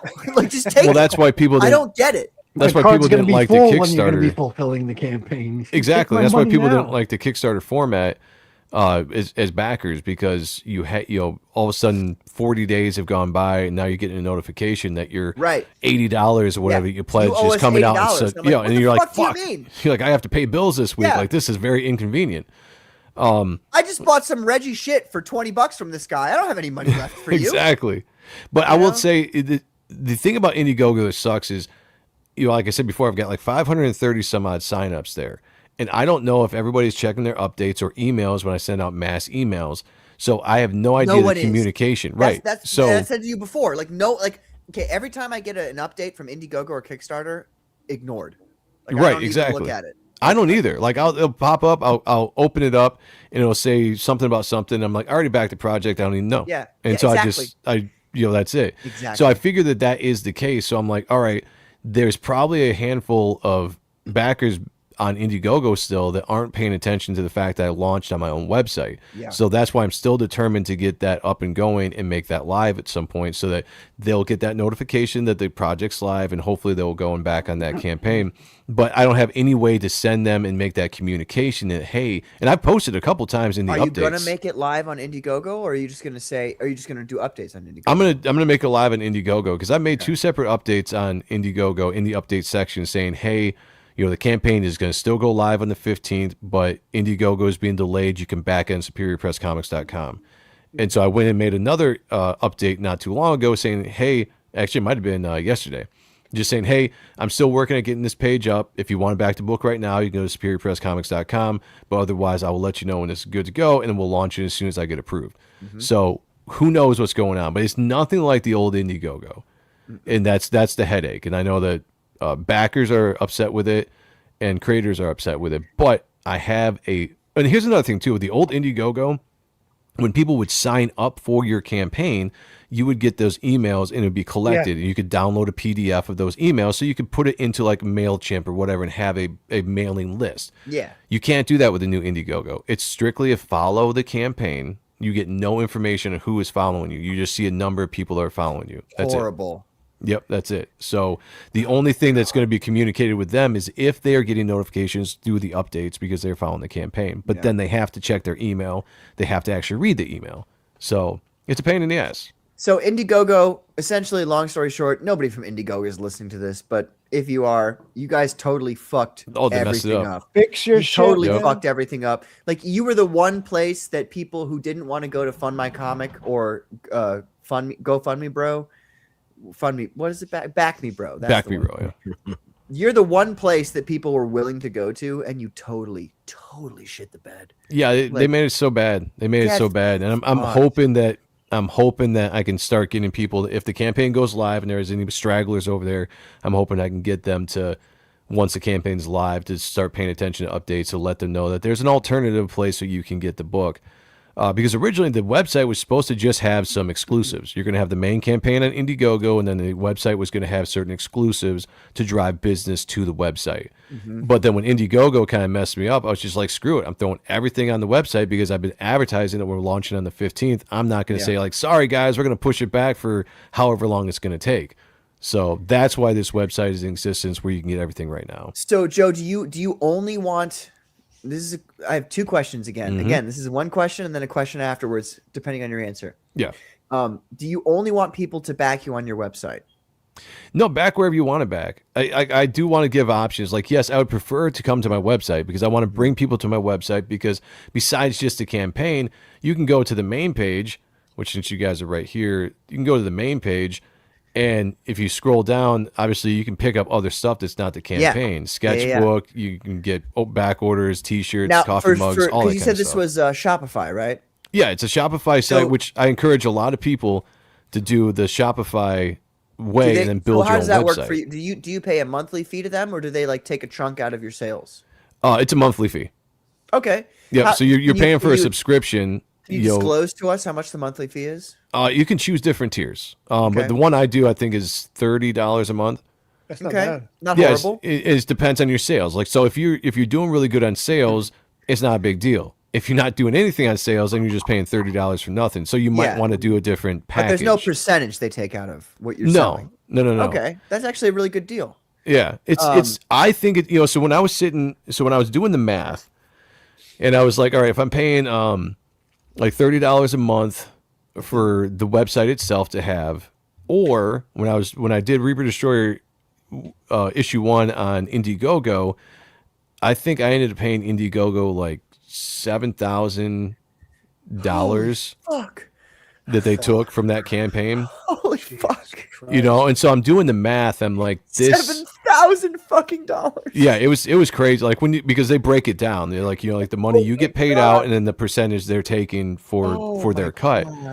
When I first got the money after the 40 some odd days, or however, after it was 2 weeks after I ended the campaign, so it was after the 60-day campaign, and then it breaks it down. It's like, this is the chunk of money you're getting right off the bat, which at that time I think was like $50 some odd thousand that the money that the campaign had raised, and so I got like 40 some $1,000, and then there's this chunk where it says what Indiegogo is taking, and I was like, holy shit, Jesus Christ, like that is so much. So I'm doing $7 grand.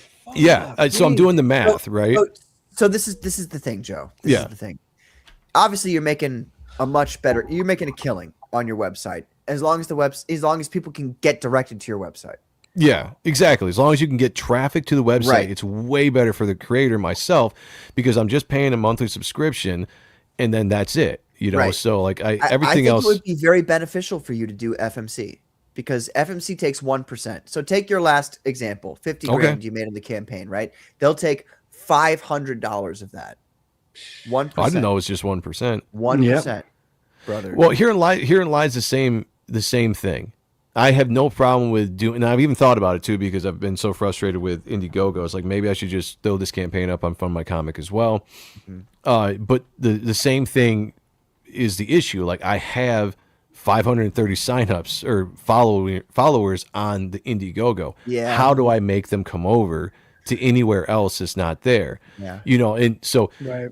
right now, I mean, I'm happy with the campaign, but I feel like there's a lot of backers that have not come over to the website. And maybe I even got a guy that either. But where I do can't those remember if he backers come messaged- from? Do they come from X or do they come from like how do you like I doubt that the vast majority of those backers just logged into Indiegogo one day and were like, oh, look No, at this there's- Reaper Destroyer. There's a small percentage of people that just found the campaign through Indiegogo when you look at the analytics that breaks it down. And so there were just natural traffic with people that just found it and backed through there. What's that percentage? Do you know? I can't remember I knew it at one point, but it was a small percentage, but it was still there, you know, regardless.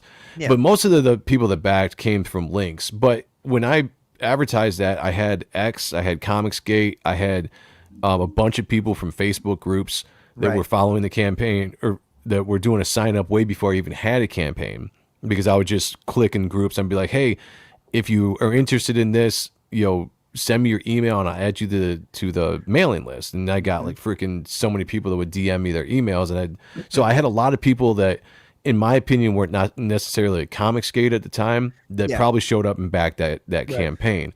Yeah. And if that's the case, and you got all these people that are on different platforms that may still be following the Indiegogo campaign just because of the last one, that I have no communication with. Except There's for no that way to get those Indiegogo. emails and send them through MailChimp so you can send them all So out.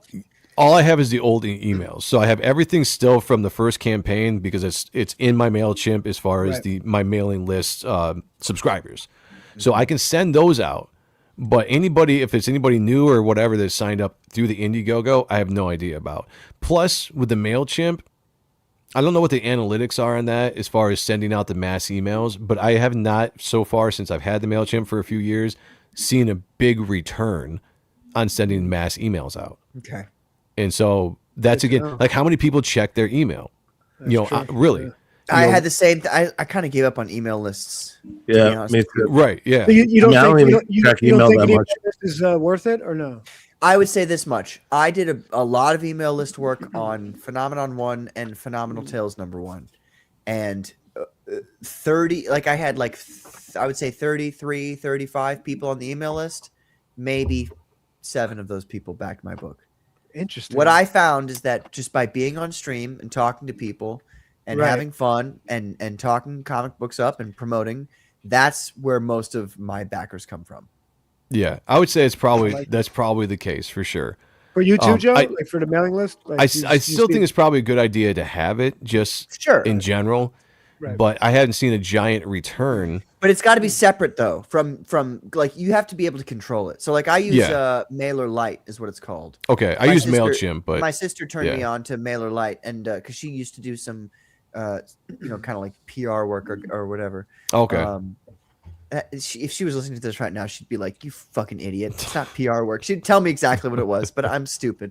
But she was very like into online media presence stuff, Yeah. and she turned me on to that website, and so I found it useful for like getting emails for sure. But I would say you get maybe at best what is it? What is 7 out of 30? Does anybody have a Oh, calculator? okay. What is Yeah, because 7 out of 30 is not bad. Like that's actually a good return from your. let's say it's email list. 35. Okay. That's 20% of people. Okay. So That- it's not horrible, but it's No, like that's great. it's like but let's be real here. Like the people who are on that mailing list are not the people who have backed my comic book. Like I can see, like I was telling at the earlier in the show, like I mentioned the people who've been here the whole time. Like those are the people who've been listening to this show the whole Right. time. Right. Gotcha. Yeah. And then there's people who've been listening to Ethan's show and people who've been listening to Shane's show and they've seen me, and they've just been like, okay, yeah, fine, I'll back this book. Right. And then if I can retain them as a customer, that's the big thing. Yeah. And I've retained a lot of them with River of Blood, which is a big positive. But what I'm trying to say is like, it's less about, oh, I got to email these folks, and more about I got to be on shows and promote and talk. Well, email is definitely fading in terms of something people look at. I feel like, I know that we're in an age of notifications because everyone is very phone oriented. So that's why X is so effective, because if people have their X notifications on and you post on X, all your followers will see it. Do you guys get sales on X? Like maybe got one sale, I think, from Twitter. I've never, or at the very least, Twitter. Finding a way to just notify them. Like, so say if like hypothetically you choose to, put your book freshly on Fund My Comic, making people aware of that.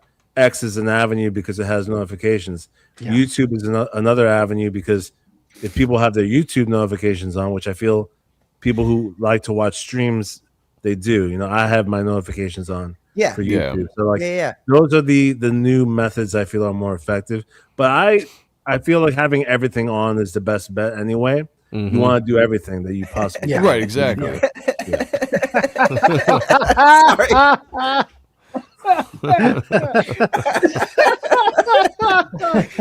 one, OBR. Oh shit.